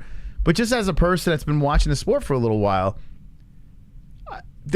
everything is against Nate Diaz. There is nothing that favors Nate in any way in this fight. I agree. Can you we both can't pull one thing and say Nate is better at this. Is he? I mean, I guess he's technically a better boxer. But do you think that pitter patter is going to do anything to Khamzat? His slaps. Khamzat Chimaev was asked about the Stockton slap, and Khamzat says he's going to slap me once. I'm going to slap him 100 times. So I kind of want to see him both go slap for slap. I think that'd be hilarious to watch. But I mean, do you think that shot, like Nate did zing Leon at the very end, but people forget that Nate was getting his ass whooped the entire fight. But he did put Leon on deer legs at the very end, baby deer legs at the very end. So do you think, like, if you take that angle and see what, Nate had that glimmer of hope against Leon, do you think that gives you hope? No. No, yeah. No. And Jessie hates Khamzat. Like, she is not a Khamzat fan. Who slaps first? Yeah, I wouldn't be surprised if... All right, let me throw this at you. I know this is crazy, but that's what I do. I throw crazy scenarios out there. Would you be surprised? This is the last fight of Nate's contract. He wanted to be let go. He doesn't want to fight. He didn't want to fight Khamzat Chimaev, but he's just taking his fight so he can just move on, right? Would you be surprised if Nate just rolls over and just taps and says, and then flips off the crowd and walks out? Like, that would be a gangster move. I wouldn't be surprised if he did it. right? No. Yeah, like that seems like something he would do. Like, think about it. His brother, as like a fuck you to the UFC, I guess. yeah, his brother really didn't take that fight against Robbie Lawler serious. Did you see how he came in? like he came in there and he had moments and stuff, but it was Robbie. It was just weird. His brother was lying on the floor with Anderson Silva. You know, these guys, like, there are moments where they're like, fuck the UFC, right? What if they go in there? What if Nate goes in there and just says, you know what? Yeah. Dude, that'd be he gets paid for showing up, so as long as he shows up, it doesn't really matter what he does. Yeah, he don't give a fuck about a bonus. He just wants to get the hell out of there. You know? Yeah. Sell the pay-per-views. Dude, that would be nuts. That would be nuts. If Nate just kind of goes, I'm done. Gets the fuck out of there. Doesn't even get touched. Think about that. Think about that. Nate asked Khamzat for the fight. Dude, you are not the swiftest guy in the world. The UFC, Slow DK, are you, listen, you're a member, you're an orange belt, so I have respect for you in some sort of sense, but you say some nonsense. Nate asked for it because he had no other option. The UFC was not giving him any other options. They delivered Khamzat to Nate. So are you the idiot? Nate's got 10 times better jiu-jitsu. Gilbert Burns is a better jiu-jitsu guy than Nate Diaz. Sorry. No? Who wins in a fight? All right, let's just say the UFC, Gilbert Burns, Nate Diaz. Who the fuck wins? Who do you think wins, Jess? Gilbert Burns. Are you an idiot? Slow DK, are you... Is your name Slow DK? Is that saying because you are slow? Then I apologize. I don't want to pick on you. I don't want to bully. Are you genuinely slow? Are you slow or like... Because if so, I will pump the brakes. Because that's rude of me to continue on. And... Sorry. And tell Mike to keep it down in the background. I'll try. Is that DMX in the background? Look, it could be. No, it's Layla. My friend's dog. For quiet. Someone's at the door. Hey, I'm sorry. Sorry. It's okay. It's all You right. want me to call back? All right, yeah, call back in. Thank you. Just saying. I'm not going to pick up Mike's call because he's the one barking. Oh, we got the Joker here. Let's get the Joker on the line. The Joker from Australia. By the way, I like Slow DK. I mean, he's a member for God's sakes, but sometimes I think he might be a little slow. Like actually slow. Joker. Hey, what's up, guys? Joker, how's it going, bud? Pretty good. So what's going on? What's your thoughts? I mean, we spoke about a lot tonight. What's going on? Well, I think that the UFC is trying to leave a bad reputation on Nate Diaz before he leaves. Mm-hmm. UFC's doing him dirty, right? Yep, basically that's 100% what's happening. Yeah, it seems weird, right? This matchup. I mean, from the day one, it just seemed bizarre that they would put this together. But now that we're in fight week, are you pumped up about it? Not really. No. Okay. I like the Kevin Holland fight, but not the main card, not the main event. Sorry. Are you eating right now, or what's going on here? No, I'm not eating. Oh, okay. You nervous? Not really. Okay. You sound like you're a little. I don't know. This sounds like there's something going on right now. Maybe it's the quality. I don't know. Oh, okay. Is it Batman? Is Batman giving you trouble these days? Not really. Okay. Taking care of that pesky Batman. All right. And so, yeah. I guess it's Tony's retirement fight. Yeah, he's getting up there. He's almost 39. That's right. Tony time is almost up. So do you think who do you think is going to win that fight? I think the Leech wins it. You think okay, so you're going with Lee? Just the youth. I support the youth on that one. It'd be crazy, right? Tony How about this? You got two guys fighting welterweights, right? That aren't even welterweights. Like I understand Tony fought at the Ultimate Fighter at welterweight, but he's not. He's a lightweight fighting a I welterweight. think Tony's sick of cutting weight. Okay. It would be cool to see Tony go in there, you know, at a heavier weight class, look a little more filled out, healthier, and fuck up the leech. That would be fun. But I don't know. I think it's wishful thinking, right? Yeah. Okay. I think Johnny Walker needs to win. I definitely think he needs a win. Like, how many fights has he lost in a row now? It's crazy, man. Walker, the guy that was supposed to beat John Jones, right? Johnny Walker now fighting Kuti Laba, who's on a roll. I mean, it's been one win out of his last 5 fights. Nuts. So the Ryan Spann win was very forgettable. Even though it was a knockout, I can't remember it. Like, Jamal, Thiago. It was against good opponents though. Like, it wasn't like he's fallen off the edge of a cliff, but to be in the title contention, no, probably not. So what are you doing on your off time, Joker? I mean, now that Batman's not in the way, are there any other like DC superheroes that have been a problem for you? Superman, maybe? I was looking forward to watching Kamaru Usman play in the new upcoming Black Panther movie. Oh, okay. Yeah, it's Marvel. Okay, so you being a DC villain, you would still consume Marvel content, correct? Yeah, for sure. It's still horrible. Okay. For a UFC fighter, we'll do it. Are you now? I heard you're going to be in a movie with Lady Gaga. I heard that you were fantastic. You're Joaquin Phoenix, correct? Heath Ledger. Oh, you're Heath Ledger. Oh, okay. Yeah. Oh, so you're not starring in. Okay, you're dead then. So you're talking to us from the afterlife. Yeah, from the Shadow Realm. Okay. All right, that's pretty cool. I never talked to a dead person before. What do you think, Jess? I talk to dead people all the time. Yeah. Yeah, I feel like the Sixth Sense. I feel like the kid from the Sixth Sense right now. All right. Anything else on your mind? Basically, one more thing on Ciryl Gane. Like, I think he, with a few more fights, he could be the John Jones of the heavyweight division. What's your thoughts on that? You know, so yeah, what does he have? 12 fights, professional. I mean, he's still, young in the game when it comes to his pro fights. And look at him. The guy's won an interim strap. The guy is in place to win for the actual strap again. It's pretty wild what Gane is doing. And he does have submission skills in him. So to say he's going to be like a John Jones at heavyweight, not impossible. Although he did collect that loss to, from Francis. Yeah.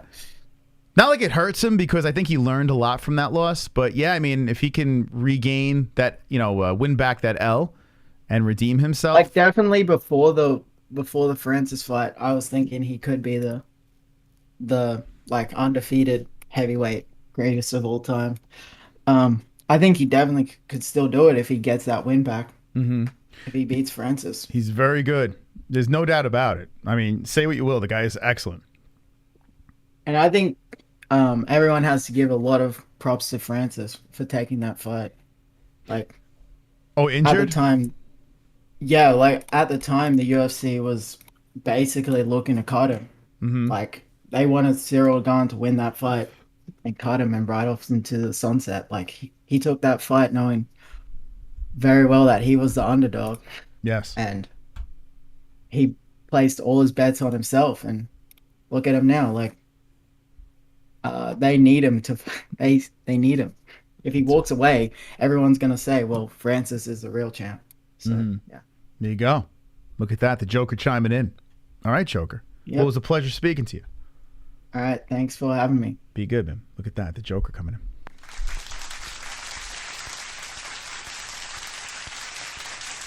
What do you think about the Joker? I think he's a wonderful, wonderful individual, Moss.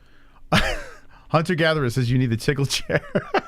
Have you got to the tickle chair yet? The on the Stern show? Have you gotten to any of that? Mm-mm.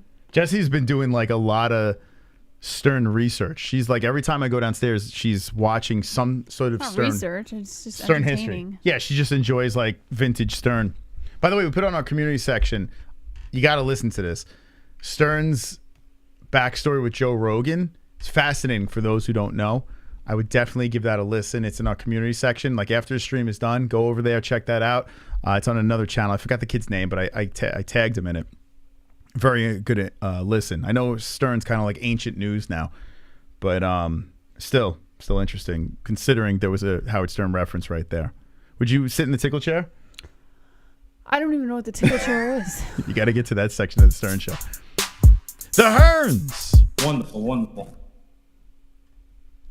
You painted a scenario earlier. What if Nate goes in dirty loaded up in illegal substances so he still loses regardless, lol? Well, if he goes in, if he pisses hot, I think that wouldn't be good. But that'd be hilarious, right? Everyone's on steroids. Yeah, like, I mean, I feel like he would do it. I tell you what, man. I tell you what, it would be the biggest fuck you to the company if Nate just fucking just like verbally taps or something like, nah, I'm good. Or Taylor Starlins it. Like, nah, bro, I'm good. Yeah. I don't want to fight. What do you got to pay him? He showed up. Just appearance pay though, not like he's not gonna get anything else. He's not gonna get a bonus. Probably get like $3,000. But he'll get his pay-per-view buys, right? He'll get his pay-per-view buys. Like he could just go, stop, motherfucker, and then just go up against the fence, go like this, take a couple of hits, and then just go down and be like, nah, I'm good. Like tap on the mat and be like, nah, I'm good, bro. And then as he's walking out, everyone's booing, and he could just start flipping everyone off. I'll see you against Jake Paul. I'll see you in my own fight promotion, motherfucker. Like he could do like the biggest gangster fuck you to the world. Like he could do that. And I hope he doesn't do that. But if he does, I wouldn't be surprised if he did it. I mean, it's not impossible. He's not supposed to win this fight. So he takes the L and rides off. Or he somehow beats Khamzat. The UFC wants to re-sign him, and he's like, fuck off. I mean, I guess that's a great scenario, but he's not going to beat him. No. And I know now he's got pride, but think about this. I know it's a ridiculous scenario, but that is pride. Like, you know what I'm saying? If he goes out on the Shield and just gets fucked, like if he goes out there and Khamzat just runs him over and beats the living shit out of him, like beats him down like a fucking little stepbrother that you never wanted in the fucking house, just beats the shit out of him. How does that make him look? Right? Looks like he sucks, and the UFC got rid of him at the right time, and they executed him, and you know, they kicked him to the curb. If he just gives up and says, "No, I'm out of here," and then flips everyone off, gets on the mic, like grabs the mic and goes, "Got you, motherfucker! Got your got your money, motherfucker!" Just walks out of the cage, starts flipping everything off, and everyone's just fucking throwing shit at him, and he's just like, "Fuck all of you," and walks out. Like that is the biggest pimp gangster move. That shit would go so viral. And then Nate would start his own promotion or whoever else he fights in boxing and make $1 gazillion. Think about that. Think about it. He could. He could. He could say, he'd be like, I was hurt. I don't think he will, though, Moss. He could do it. He could do it. Biggest fuck you in UFC history. Not impossible. Not impossible. Or he just gets the shit kicked out of him. Pick your poison. Let's see if Ann got it all together. Hello. Hello, Ann. How you doing? I've been better. All right. So you had the Rona? Is that what happened? I'm pretty sure. Okay. Yeah. And how you feeling now? Better than I was a few days ago. You sound like Justin Jr. now. Does the coronavirus make you sound like a 13-year-old boy? Is that what happens? Yeah. Oh, man. Well, I'm glad you're better. Yeah. It kicks your butt, especially when you're old and out of shape like me. Yeah. Well, I'm around shape, but I'm glad I got the shots because it probably would have been worse and in the ICU. So you didn't go to the doctor at all? No. Wow. Why didn't you go to the doctor? Because I'm stubborn. Oh. And if it gets worse, please go to the doctor, okay? Do me that favor. Almost did. Okay. Yeah, don't wait too long. Whatever the hell you have. We don't know what the hell you have, but whatever you have. Well, she lost her smell and taste. It's probably then that's probably it. Sounds like Rona. You lost your smell? Yeah. Taste, yeah. Okay. So- Yeah, smell and taste. Yeah, that's the special cocktail. Yeah. Well, yeah, it's not fun. Kicks your butt. Nope, it's not fun. Sure kicks your butt. Well, so Mike didn't get anything? Nope, Mike is fine. Wow. My friends are. Mike's too naughty. Oh, yeah, Mike's got that naughty white blood cell. What That is is it? wild that Mike didn't get it because it's extremely contagious. Like, Well, he might have got it, but it just didn't have the symptoms Ann had, you know? He might just be Yeah. fine, you know? Yeah, I hope he doesn't get it. No. Yeah. You know what you better do? not. Just sneeze on him. Just try to just share the love. Sneeze, cough. Just cough some blood on him. I thought I was coughing up my lung for a while there. Yeah, you got to be careful, man. That's any sickness you don't want to get, man. Especially as you get older and how's shit. your breathing now? Better than it was. The inhalers are helping. Yeah. And Yeah. at least I can breathe better. Yeah, I hope. Yeah. Listen, if God forbid anything picks up, just get your ass to the doctor, no matter what. They do telehealth too and shit. We could do it over the phone, and they can maybe give you something to knock it out. You know. Yeah, Who knows? it's kind of hard. We're on vacation time in Cali, so Oh, you're in California? yeah. Oh, you got that fucking. You got the liberal virus. You got Yeah. right. They got. We're visiting Roberto. Ah, it's all those hipsters. They got you. They bit you. Did one of those hipsters bite you in California? They could have. I mean, Those gnarly Star Trek people bit me and Klingon. Do you have fucking like some sort of Klingon disease or something, or? it could be. Oh gosh, Hmm. that was weird. So far, it's been what, a week? Yeah, a week. So Yeah. Wow. gotta get better before I fly home. So Yeah, that's right. Yeah, you can't. That'd be hilarious, man. You bring it on the plane, you infect the whole plane. You'll be like the monkey. You'll be like the monkey that gave everyone AIDS. oh no. It's the suit. You get on the plane, everyone fucking dies. You live, and you're like, you're flinging your shit on the plane. You're like the fucking foreign animal that gives everyone the virus. Oh man, they gotta contain you, Ann. They gotta put you in like some sort of like glass, or some, I don't know, a box or a bubble. Oh, they might have to. I just want to say thank you guys for caring, and thank you for the MMA-Holes that, called me and sent me messages. Appreciate it. I know who they are. I can't think of everybody right now, but oh yeah, Two Joints, Carlo, Damn Savage, Roberto, Tropic Tom, you guys, there's others too. There you go. Yep. All right, Ann. Well, listen, I'm glad you're doing better. That is great news. Yeah, I was able to watch the fights a little bit. Okay. Well, what are your thoughts on the fights? That was a pretty good fight. With Gane, I figured he was going to knock him out, and guess what? Nice. I said third round. You picked Got third it. round? Yep. Yeah, Wow. perfect. Look at you. I still made the first page. Nice. You know, it's like my dad. My dad was in the hospital. He wins the whole damn thing. Like, you got to get sick to do good. Go. You got to almost die.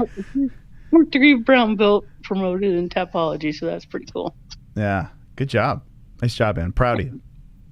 That's more important than your health. Goat milk. You know?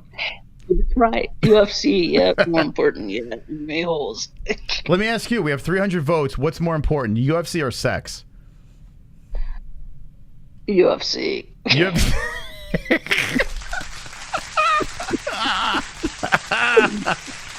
Beautiful. Beautiful.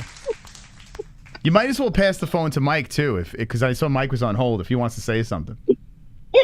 Here you go. Love you, Chris. Love you guys. Love you too, Ann. Feel better. Mike. Take care, Ann. Yeah. Jesse, you look beautiful tonight. Oh, thanks, Mike. It's very nice of you. Moss, you look like a handsome porn star. Thank you, Mike. I appreciate that. Very nice. What do you prefer? What's more important to you, UFC or sex? UFC sex. Oh, both. at the same time. Oh, that's not bad. Okay, there we go. Sex while watching the UFC. Okay, fair. Okay, all the above. Like that. Okay. All right. What else is going One thing too, Ann and I want to know what's for lunch tomorrow. We're gonna stop by. After you kill everyone on the plane. Jesse would show, like, if you showed up at the door, Jesse would have a shotgun and she would have like 14 masks on her face.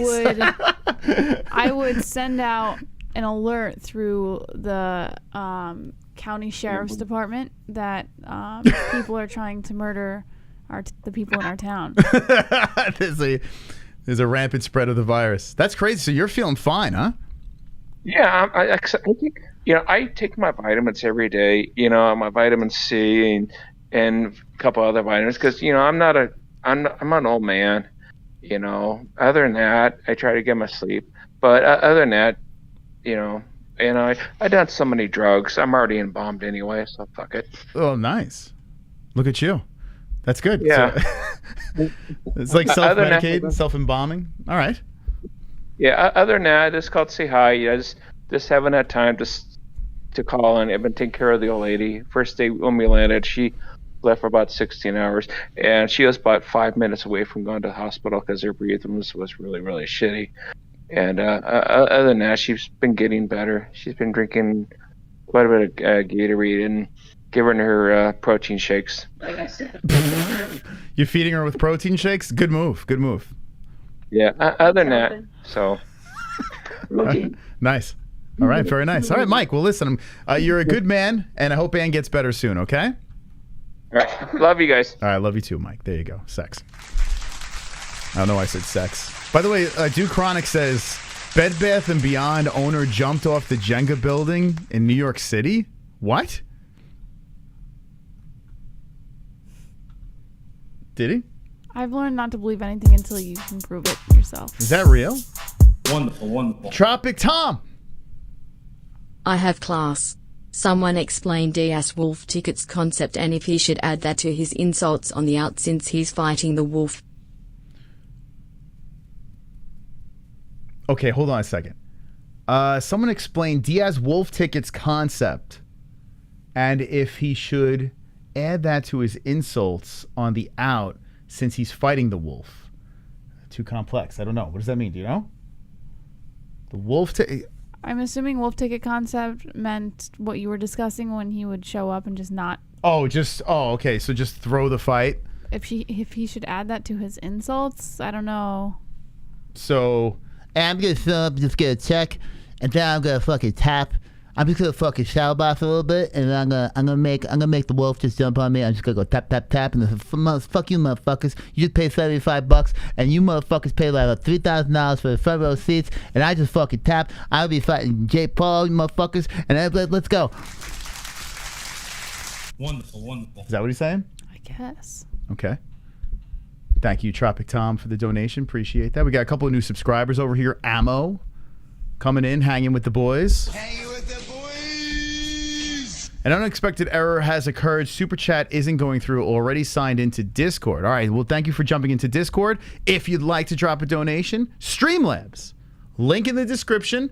We get more of a percentage from that. So Streamlabs is the way. Just like Tropic Tom donated. And you can play different songs and stuff. Thank you. Thank you. What do you think? Are you excited about the Thursday night press conference? I mean, Thursday day press conference? I won't be able to watch it, so... Well, you can watch the replay. Then, yeah. You think it's going to be interesting or it's going to be lame?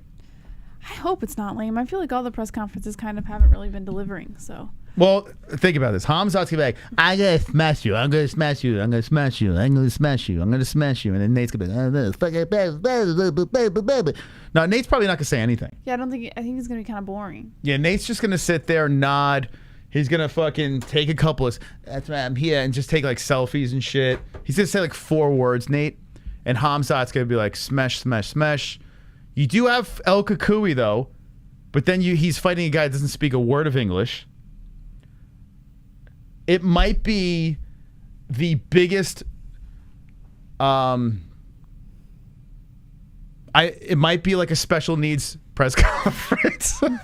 It's gonna be special. This press conference on Thursday, it's gonna be a lot of special stuff going on. Tony CTE, Nate Diaz, fucking, taking selfies and saying 4 words, and Khamzat saying SMESH every 5 seconds, and then Lee doesn't speak a word of English. I mean, yeah, but I'm gonna tune in. We'll stream it live and see what's going on. I don't know. Let's see what else we got here. Let's see. What is this? 2 joints? 2 joints calling in?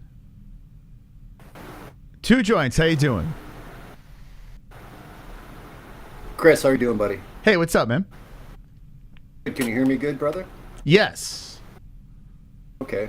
Well, I'm in the new place now, and all the bars are hard as my fucking schnitzel, so I'm glad you guys can hear me. How's you and Jesse doing tonight? Wonderful. Wonderful. That's awesome. Yeah, the fights were pretty decent, in the last card, Moss. Not really any major upsets, but like you said, everybody kind of expected Gane to win, but you got to give Tai some credit. I mean, I think there was one point in the fight, like Kane said, where he kind of almost had him, but if you can't capitalize, it's just nonsense, and then Kane just kind of pieced him off after that, so, you know what I mean? But that was a good fight, good card, some people showed up to watch, and what more else can you ask for, right? So yeah, for a fight night, I think it overachieved. I think it was fun. All in all, it was fun. Maybe 2 duds on the card, but a fight night, I think it was excellent. It ended on a high note, a finish. Tai brought the power, the pain, and Gane put the nail in the coffin. You can't beat it. Boy, oh boy, I could just imagine Tai's guts in the morning. There just must be like fucking sausage rolls in a blender fucking on high speed, man. Like, I just can imagine all that force, and he just kept taking it, and then that was it.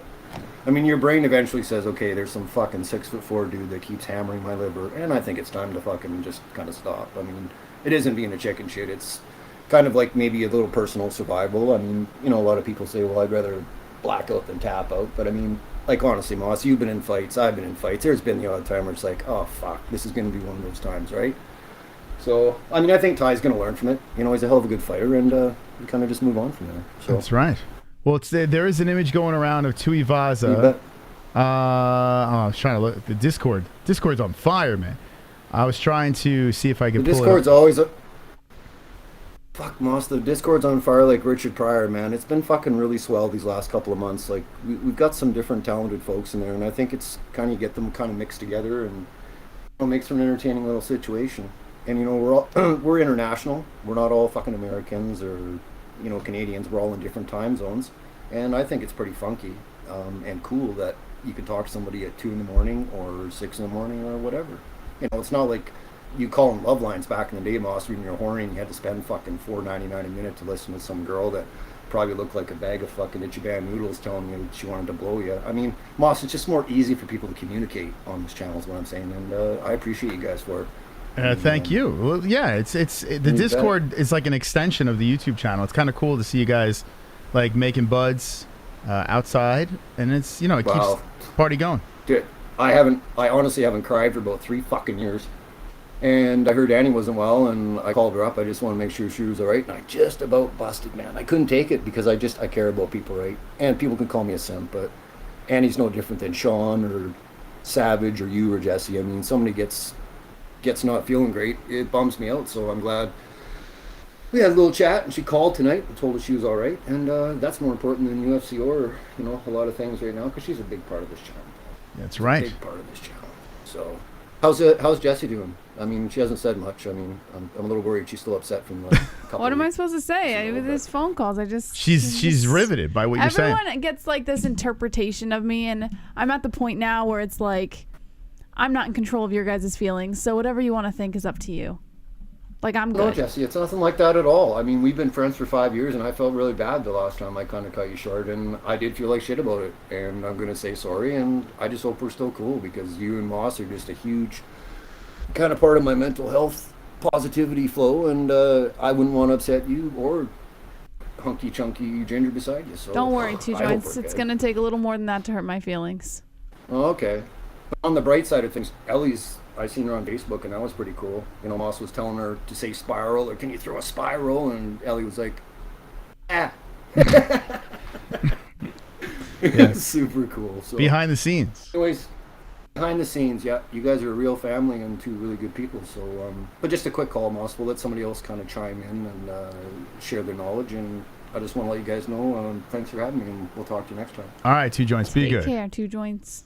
Very nice. Two Joints coming in. Thank you, Two Joints. As he was calling, I was looking for the Tuivasa vomit picture, and I couldn't find it.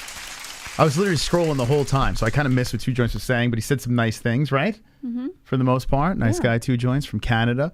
Yeah, so we got this Discord over here. There's a link in the description. You click the link, and you can call the show. The reason why we're not doing regular phone lines is so people from all over the world can call up the MMA Holes. So Discord, link in the description down below.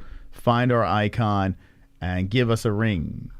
Looks like Mr. Savage is here. Savage!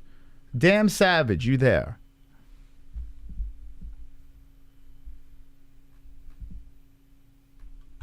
Going once. Going twice. Yo. There he is. Damn Savage. How you doing, buddy? Wonderful. It's on, bitches. Last fucking Nate Diaz fight week for a good long time. Yeah, so you're very high on Nate in this fight. You think Nate's going to get it done? And how do you think it's going to happen? Since the fucking fight was announced, Moss, I was probably one of the first ones in this chat to say that. Mm-hmm. Now, you were also the one running around saying that Tony could beat Khabib, right? You it seems like I feel like that same energy. At one time, yeah, he would have. I feel like the same energy though is coming out right now. Nate Diaz, an incredible underdog here, is going to beat Khamzat Chimaev. You're like, this is happening. I see it in the stars. So how is it going to go down? I think Nate wants to fucking make a name for himself. Wants to probably go down to fucking legend, just go out fucking guns blazing like a true fucking gangster, like fucking Scarface and shit. He doesn't want to go out like a bitch for his last fucking fight. Mm-hmm. Now, if he goes in there and gets submitted in the first round or TKO'd or whatever, what would you think? That ain't gonna happen. And your little theory where he's just gonna fucking roll over and shit, that fucking ain't gonna happen, dude. Nate's not gonna go out like a little bitch like that. And if he did, dude, don't you think the UFC would really fuck with him and his new promotion and shit? They can't do anything. Contracts, it's done. That's it. Well, no, I'm not talking about contract and shit. There's shit that can go on behind the scenes, shady ass shit. Think they're gonna whack him? Vegas and shit. You don't fuck with Vegas' nut. You think they're gonna whack him? You think that's gonna happen? Here's the thing. Whack him. Let me ask you a question. You don't fuck with Vegas' nut. Would Nate be wrong doing that? They're doing him. They're doing him wrong. They're doing Nate completely wrong. This is the fight they give him, and then Nate says, "Okay, you're not gonna give me anyone else. I'll fucking take this fight." He's being done dirty. Maybe, but maybe you just want to say, all right, you want to give me my fight? I'm going to go fuck up your little golden boy here, just like I did Conor. Listen. He's fucking pissed now. The last time he was fucking looked over and shit with Conor and shit, Conor got pissed off. Conor fought at 145. He fought at 145, right? And I know he was draining himself to get there, and he's pumping his muscles out now. But Conor's legit a 155er, and he used to fight at 145. Khamzat Chimaev is a middleweight. He's a big ass middleweight. That's what this guy is over here. That's fighting a 155 Nate Diaz. This is not Conor McGregor. Well, maybe, but fucking Nate is trained with lots of people that fucking year bigger than him. So you never know. Jake Shields, he was always bigger than fucking him. Nick, he was always bigger than him, grappling and shit. And who knows who else he's fucking trained with over the years. Mm-hmm. Listen, I hope you're right. I hope Nate does something magical here. I hope we see a crazy upset, and I understand why we've seen a bunch of upsets recently, so people are on the upset train.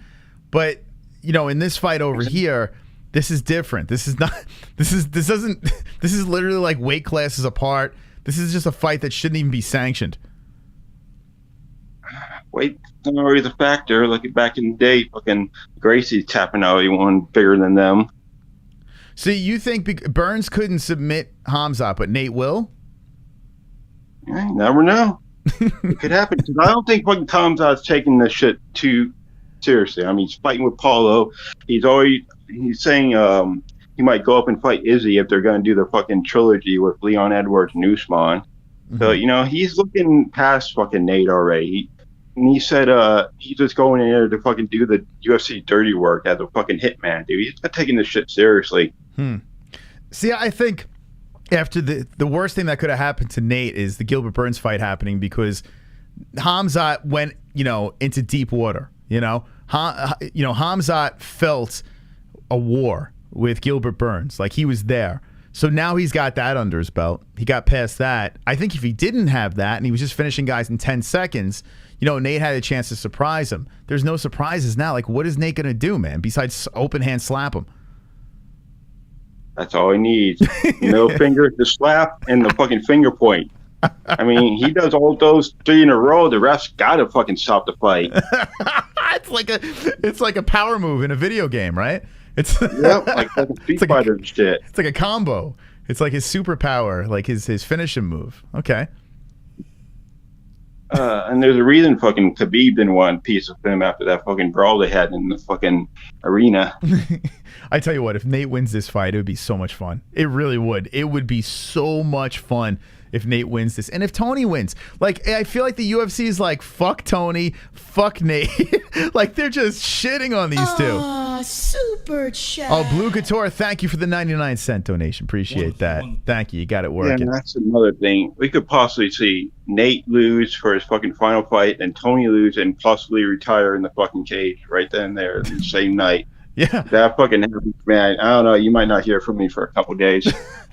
Yeah, it's a rough, bless you. It's gonna be a rough night if both of those guys just get embarrassed. Tony's coming off that loss to Michael Chandler. The foot, right? I mean, he looked great in the first round, but now he's going up and he's fighting at a more healthy weight, so that's gonna be fun to see. I'm rooting for Tony Ferguson. I like Lee as well. But this is weird. The co-main and main event, I like all 4 of these guys. I like all 4 of them. There's no negative things I have to say about any of the 4 guys in these 1-2 punch of a fight. I mean, the main and co-main on 279. But at the same time, like, we have a chance to see something really embarrassing.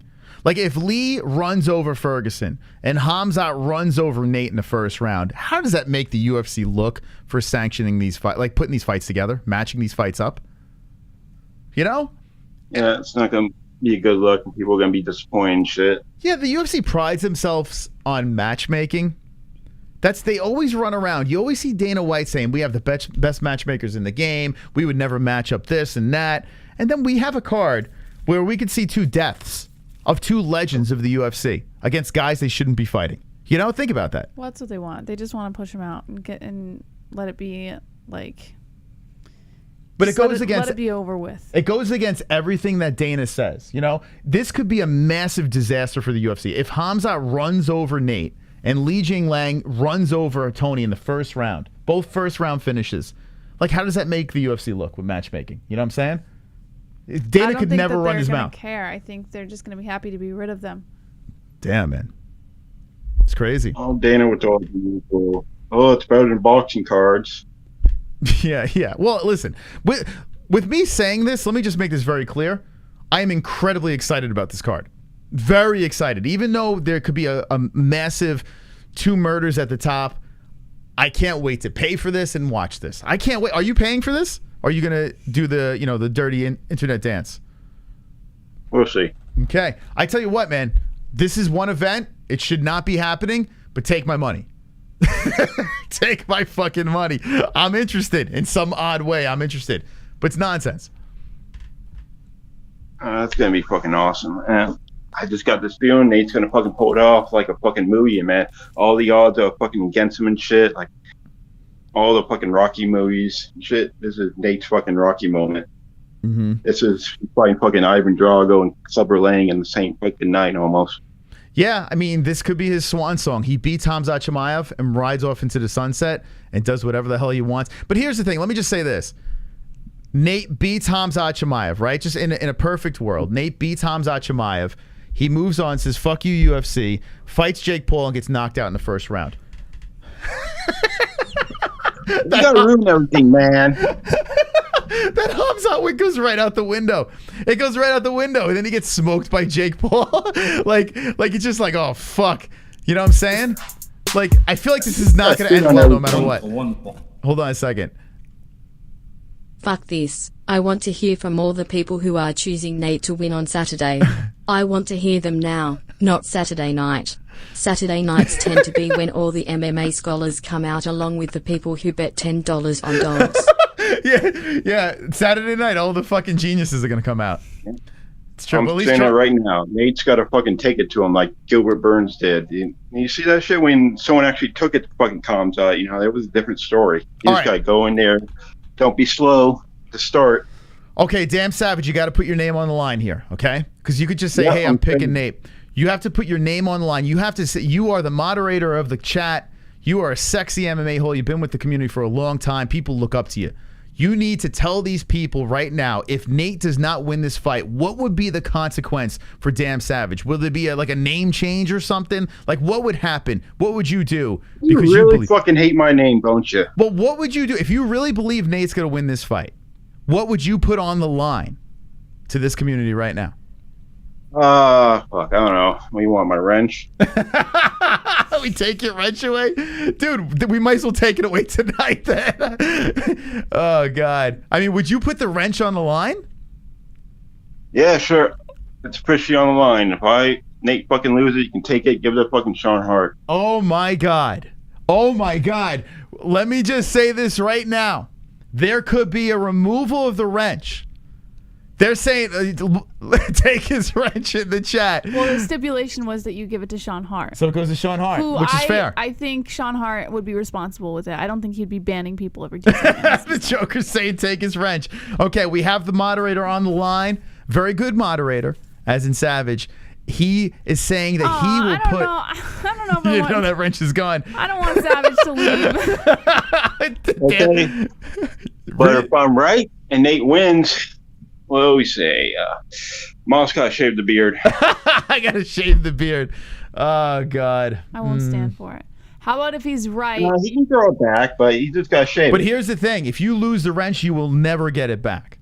That's I would shave the beard. He'll never Honestly, it's no skin off my nose. Oh, boy. Why? God, someone else has got to fucking do the dirty work and ban all the fucking Boston shit. I might have to take this. Jess. What do you think? Why would he never get it back? Because if I'm going to shave my beard, this is my powers. But your beard can come back. Well, he listen, can it's earn part of the his deal. spot back. It's part of the deal. All right, I'll grow. How about this?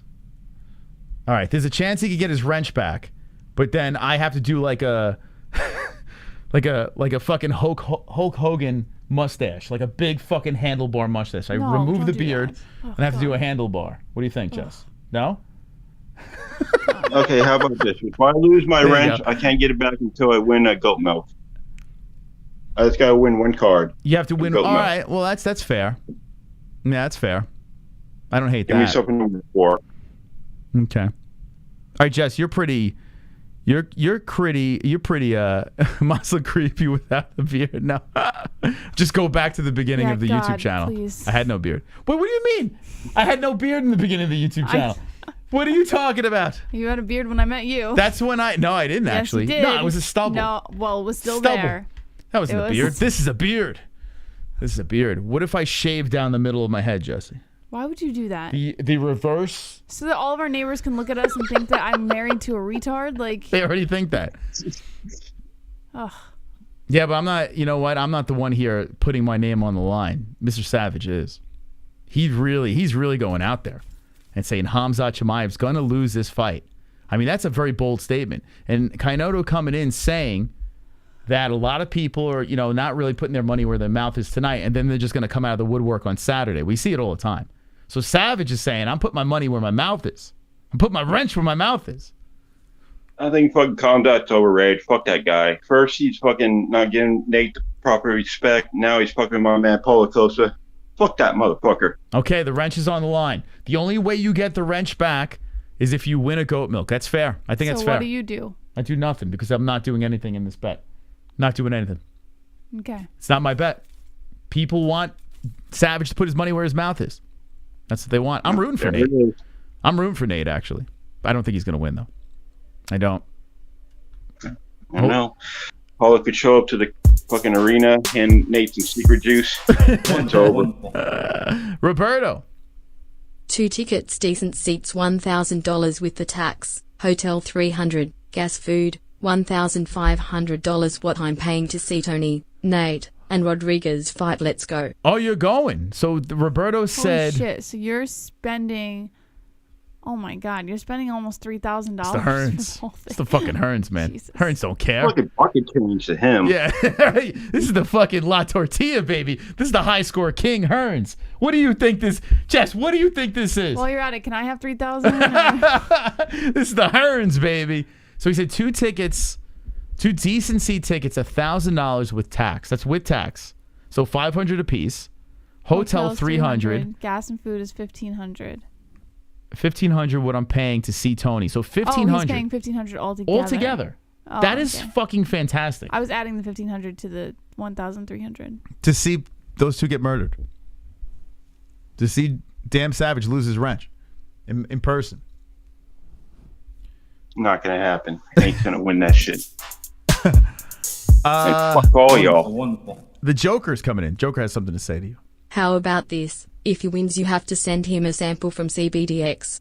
Come on, Moss, he is putting the wrench up forever. Okay, Well, fair it's not enough. forever. He can earn it back. All right, how about this? Yeah, all right, I'll put that up. I'll send if you want. I'll send you CBDX. How's that sound?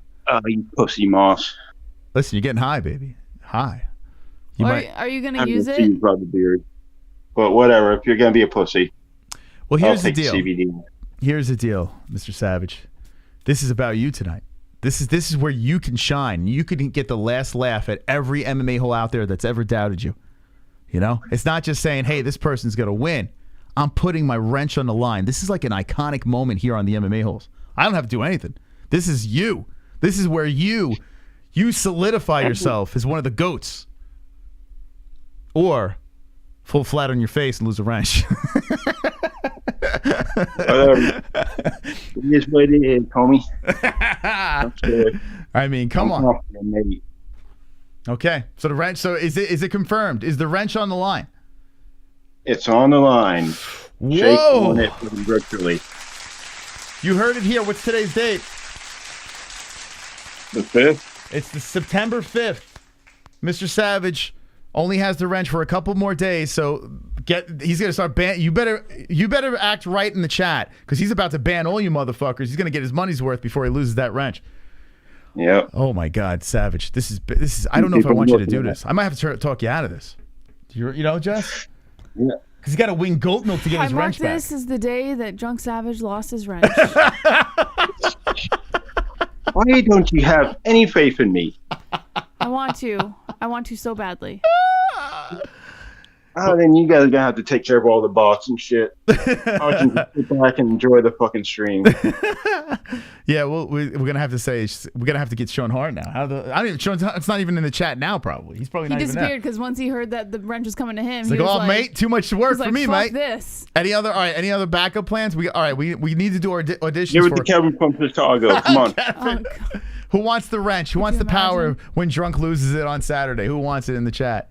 Let me know. Put your hand up. I think Sean is a good. Oh, he's there. Okay, Sean's actually. He'd probably be my number Yeah, one. because he would be responsible. Yeah, We've he's good. discussed this before.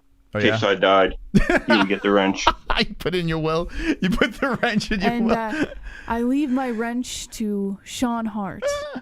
Oh God, that's great. No, it's a sad day. I'm gonna miss you, Drunk. Damn, excuse me. I'm gonna miss you. You can't. Here's the deal. If you lose that wrench, I don't want you to fall off the wagon or anything. We'll send you some CBDX so you can get high. But I don't know, man. I don't want you. I'm a little worried about this. You know. I don't like this. I know. It's terrible. It's sad. I'll survive. I'll be fine. He's done so well. All right, last chance. We're giving you. Hold on. We got another You donation can here. back out still. You could think about it. When the call is done, it's over. Wonderful. Why do people want Savage to put his money on the tip of Conor? Money where his mouth is? Okay, look, When Savage loses his wrench is disgrace. You gotta start the $2,000 mark in order for Savage to get his wrench back. Make us all pay for his stupidity. Also put like a goal up, and then when the goal hits. $2,000 goal. Why should you guys suffer for his terrible pick? You know? It's terrible. Because they're going to be suffering anyways without him being the mod. All right, maybe we'll do that. All right, fair. Yeah, because winning goat milks. I mean, unless you're my dad, you know, he's some sort of mythical creature. He beat everybody. Like, it's nuts. I don't know how the fuck he beat the entire Tapology. You're gonna have to slide into his DMs and get my dad's picks. All right, how about that? All right, fair enough. Because I can't. You're not gonna win goat milk. No offense. I'm fucking winning one of these days. If you're picking Nate Diaz, you'll never win goat milk. So, what we need to do. Fucking steal my pick from Justin Jr. if I have to. Is he even still around? All right. Yeah. All right, Actually, I've taken up enough time. We'll put up an obscene.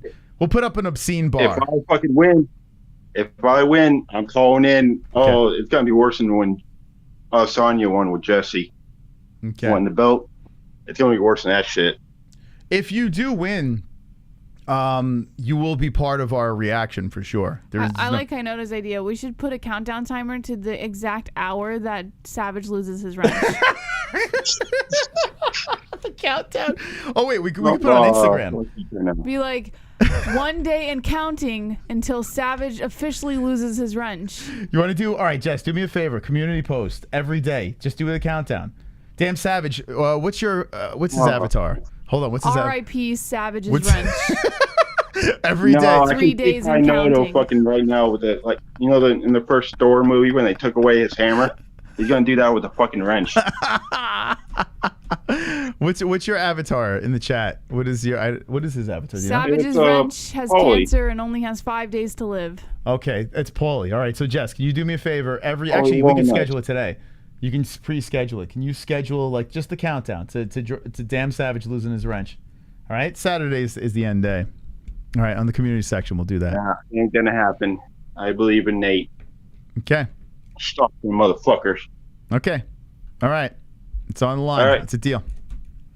Later, so much. Farewell, mod. There he is. No, it's a sad day. That's it. Our mod is gone. We've lost him. It's officially over. It's unfortunate. But you know what? You lose someone, you gain someone special. And Sean Hart is a special human being. He's been with the community for a very long time. It's going to be an honor. Should we just give him the wrench now, Sean? Give him the wrench. You have the computer? Just give Sean the wrench right now. This will be Sean's training week. Drunk Savage can teach Sean everything he needs to know. You get 1 week of training before it's officially handed over. Oh God, we should make this like that's a lot. That's a lot, man. That's a lot. That's a big thing. He's putting the wrench where his mouth is, Jess. I can't believe he did that.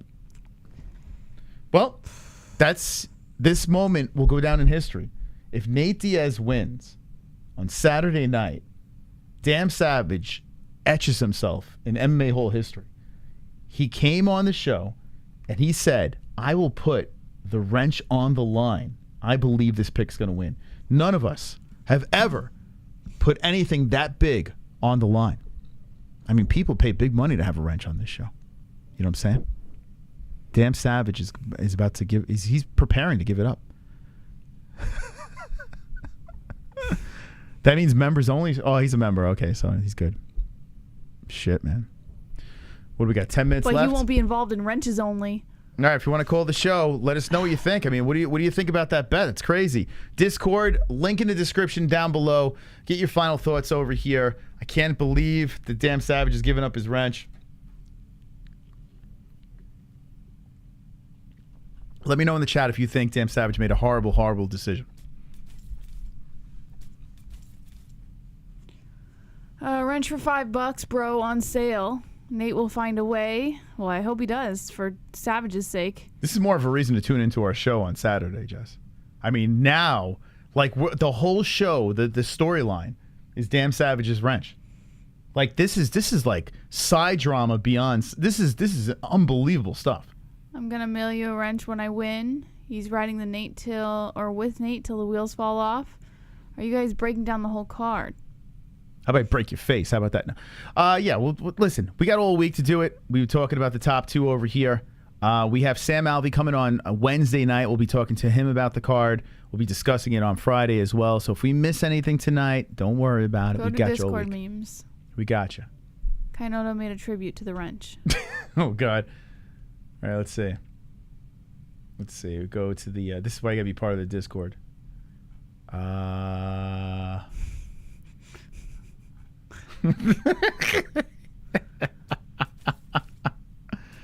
Now that's funny.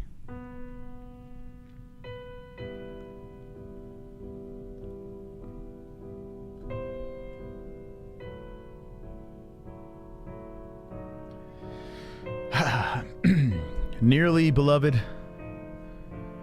I bring you all here in sad times. There was a man that was a moderator of this show, but he did something very risky and dangerous, and he paid the price. On September 5th of 2022, Damn Savage has taken his life live on the MMA-Holes. As he picks Nate Diaz over Khamzat Chimaev, I ask you all in the chat to just drop a kind word or a rest in peace to our fallen moderator, a member of the community that has been so loyal and loving and protective over this live chat. You know, I don't know what this is. All of our mods should have that as a profile picture. It was good, you know, knowing him, but here we go. Just a moment of silence in the chat and just get your final words in text form, please. We're just going to have a moment of silence here for the beloved Damn Savage.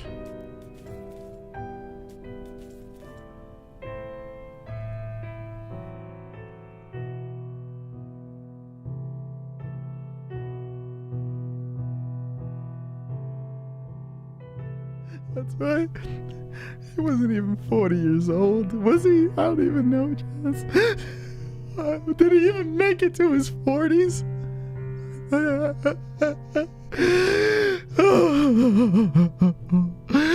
Oh shit, my mic is on. Oh God.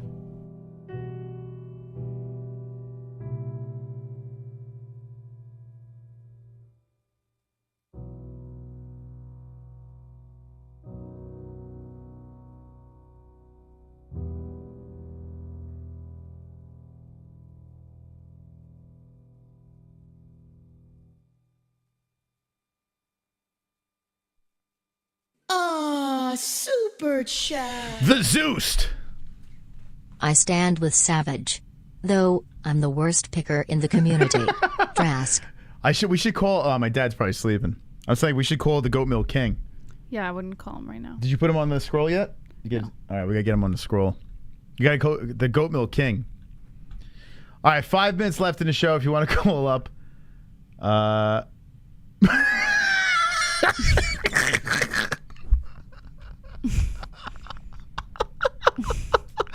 We gotta look into the future here.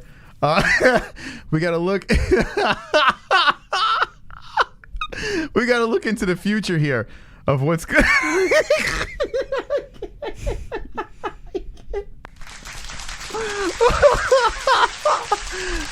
Oh my God! What is that? Oh man, it's terrible. Boy, oh boy. Oh my gosh. UFC hashtag UFC 279. Who made that? Kainoto. Well done. Oh God, that's so fucking funny, man. That's so fucking funny. Well, let's look at a couple of the memes here.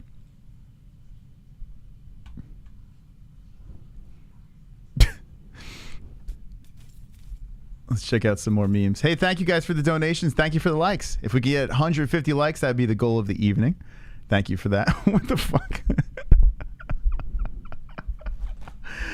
Oh God, amazing! I think Kainoto. I'm telling you, I think he found.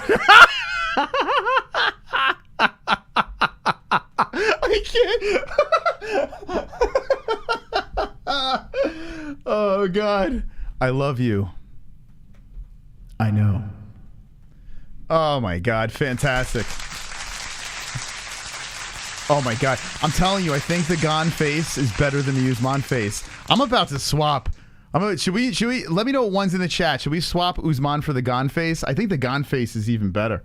I honestly think it's better than the Usman face. It's so goddamn funny. Russian fans, Diaz fans, O'Malley fans. That's pretty true. That's pretty true. Hold on a second. That's Lyoto and his father, right? Secret Juice. And who's that peeing on? Hold on. Who's that? It's too small. I can't see. Who is that? I can't fucking make out who that is. Michael Chandler. Is that Michael Chandler? It looks like Michael Chandler. I don't know. It looks like the monkey from Saturday Night Live, Chris Kattan's character. I can't make it out. My eyes are failing me. So funny. What's that Gane face is great. That's Chandler? Okay.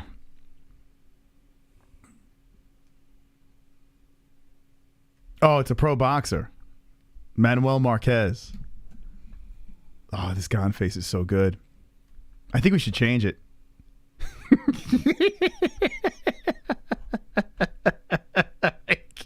That fucking face. That fucking it's so stupid, man. Oh. Is that Ray J? And Kim Kardashian? Is that who that is? Oh my God. Here's Gane in Paris. Paris.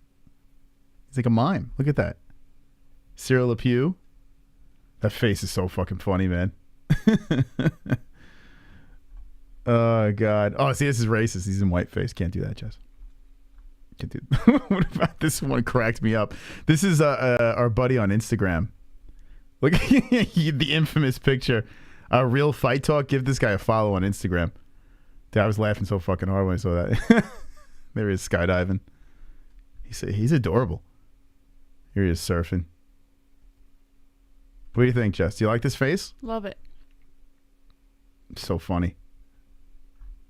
I can't get enough. Always finds its way. There's always a Kennedy meme. Kennedy always finds his way into the mix. The fucking face.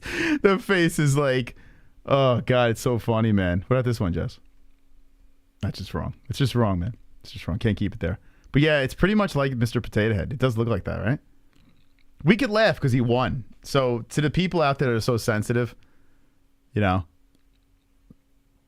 and say, "Oh my God, have some respect." He got knocked out. He won. So that was right after Ty gave him a fucking crack, and Gane was like, "Okay," Gane was like, "All right," He gave him, "Okay, you want some of that?" That was Kobe's wife, right? Yeah, I know. Yeah, that was so bad, man. So bad. All right. Anyway, times are running out, so we must end our show, unfortunately. But very funny show tonight. I had a lot of fun.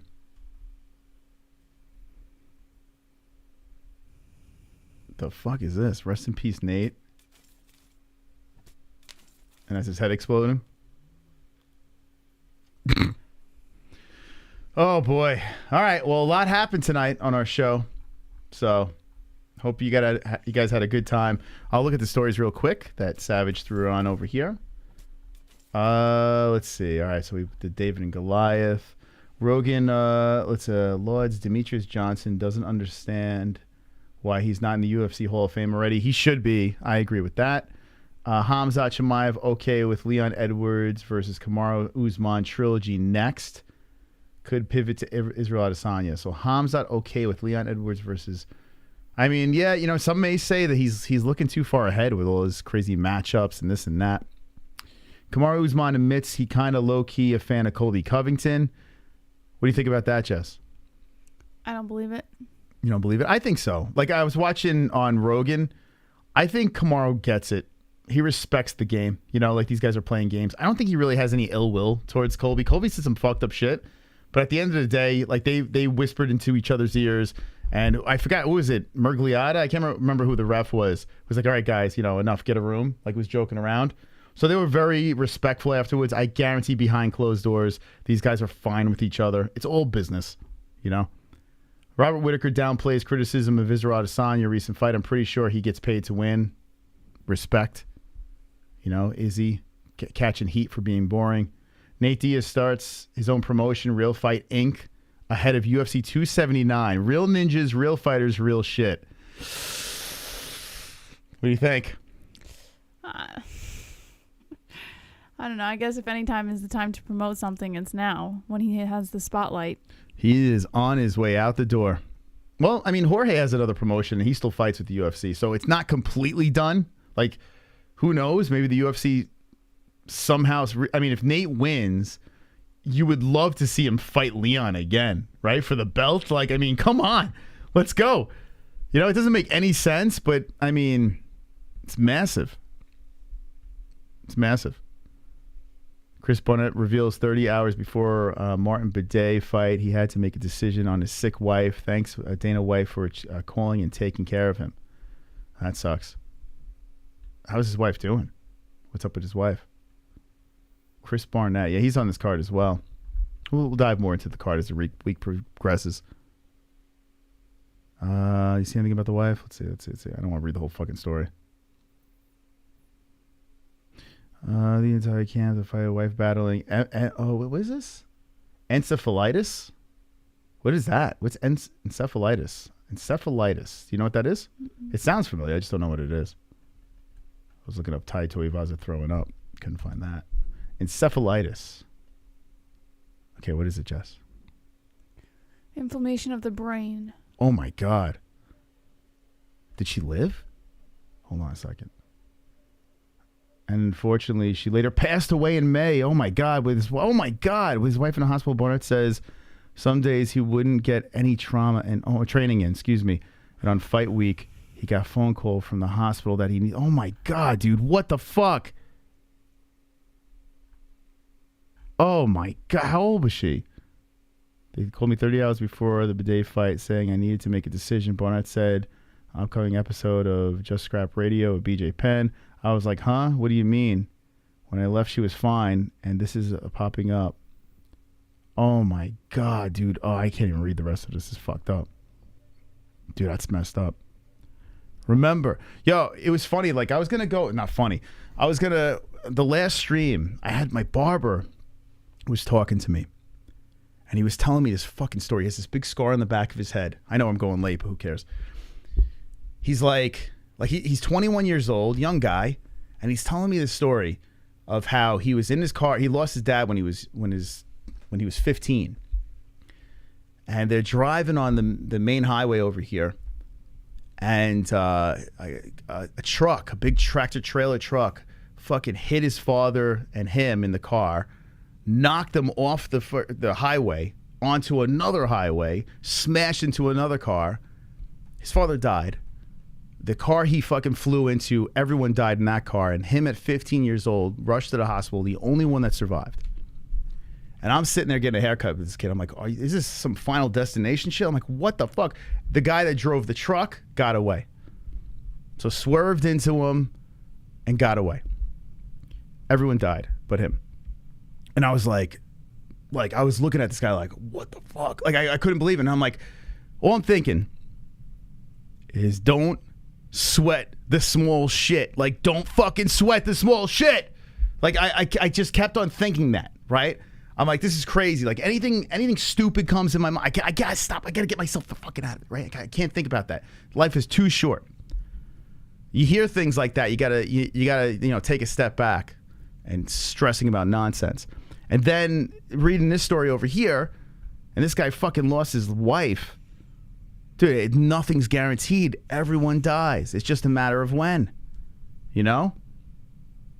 So nuts. It's so nuts, man. Dude, that's terrible. It's absolutely terrible. This guy's still gonna fight?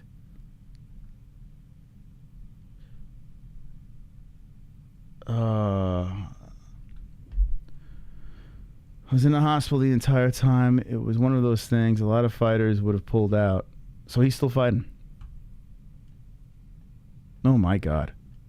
Dude, it's crazy, man. But if there's anything you could... I know it's a morbid way to fucking end the show. Yeah, he's still in the card. If there's anything you could take from that, man, anytime you start thinking of stupid shit, you start stressing about nonsense, think about these fucking people. It's crazy. And think about Drunk Savage losing his wrench. I mean, add that to the equation. You got a guy losing his wrench, people losing their wives. Just a sad day. Chris Barnett with the excuses as always. What the fuck, bro? What the hell as Conor just passes by casually in the background. All right, anyway, let's end on a high note. Thank you for stopping by tonight. It's been a pleasure. Tomorrow night is the Contender Series. And we'll see you then. We'll see you then. Thank you for extending the show. Thank you so much to our sponsors, Headrush, MyBookie.ag, CBDX, Sheath Underwear, UFC on ESPN Plus, and Undisputed Belts. Promo code MMA-Holes. That's MMA-HOLES for all of your discounts on all of your favorite products. Links in the description below. We'll be live again tomorrow. We will be live again tomorrow for the Contender Series. Make sure you tune in, hit the like, hit the subscribe, hit the notification bell. Thank you, Julian Lane, for coming on the show. And as always, don't be an a-hole, be an MMA-Hole.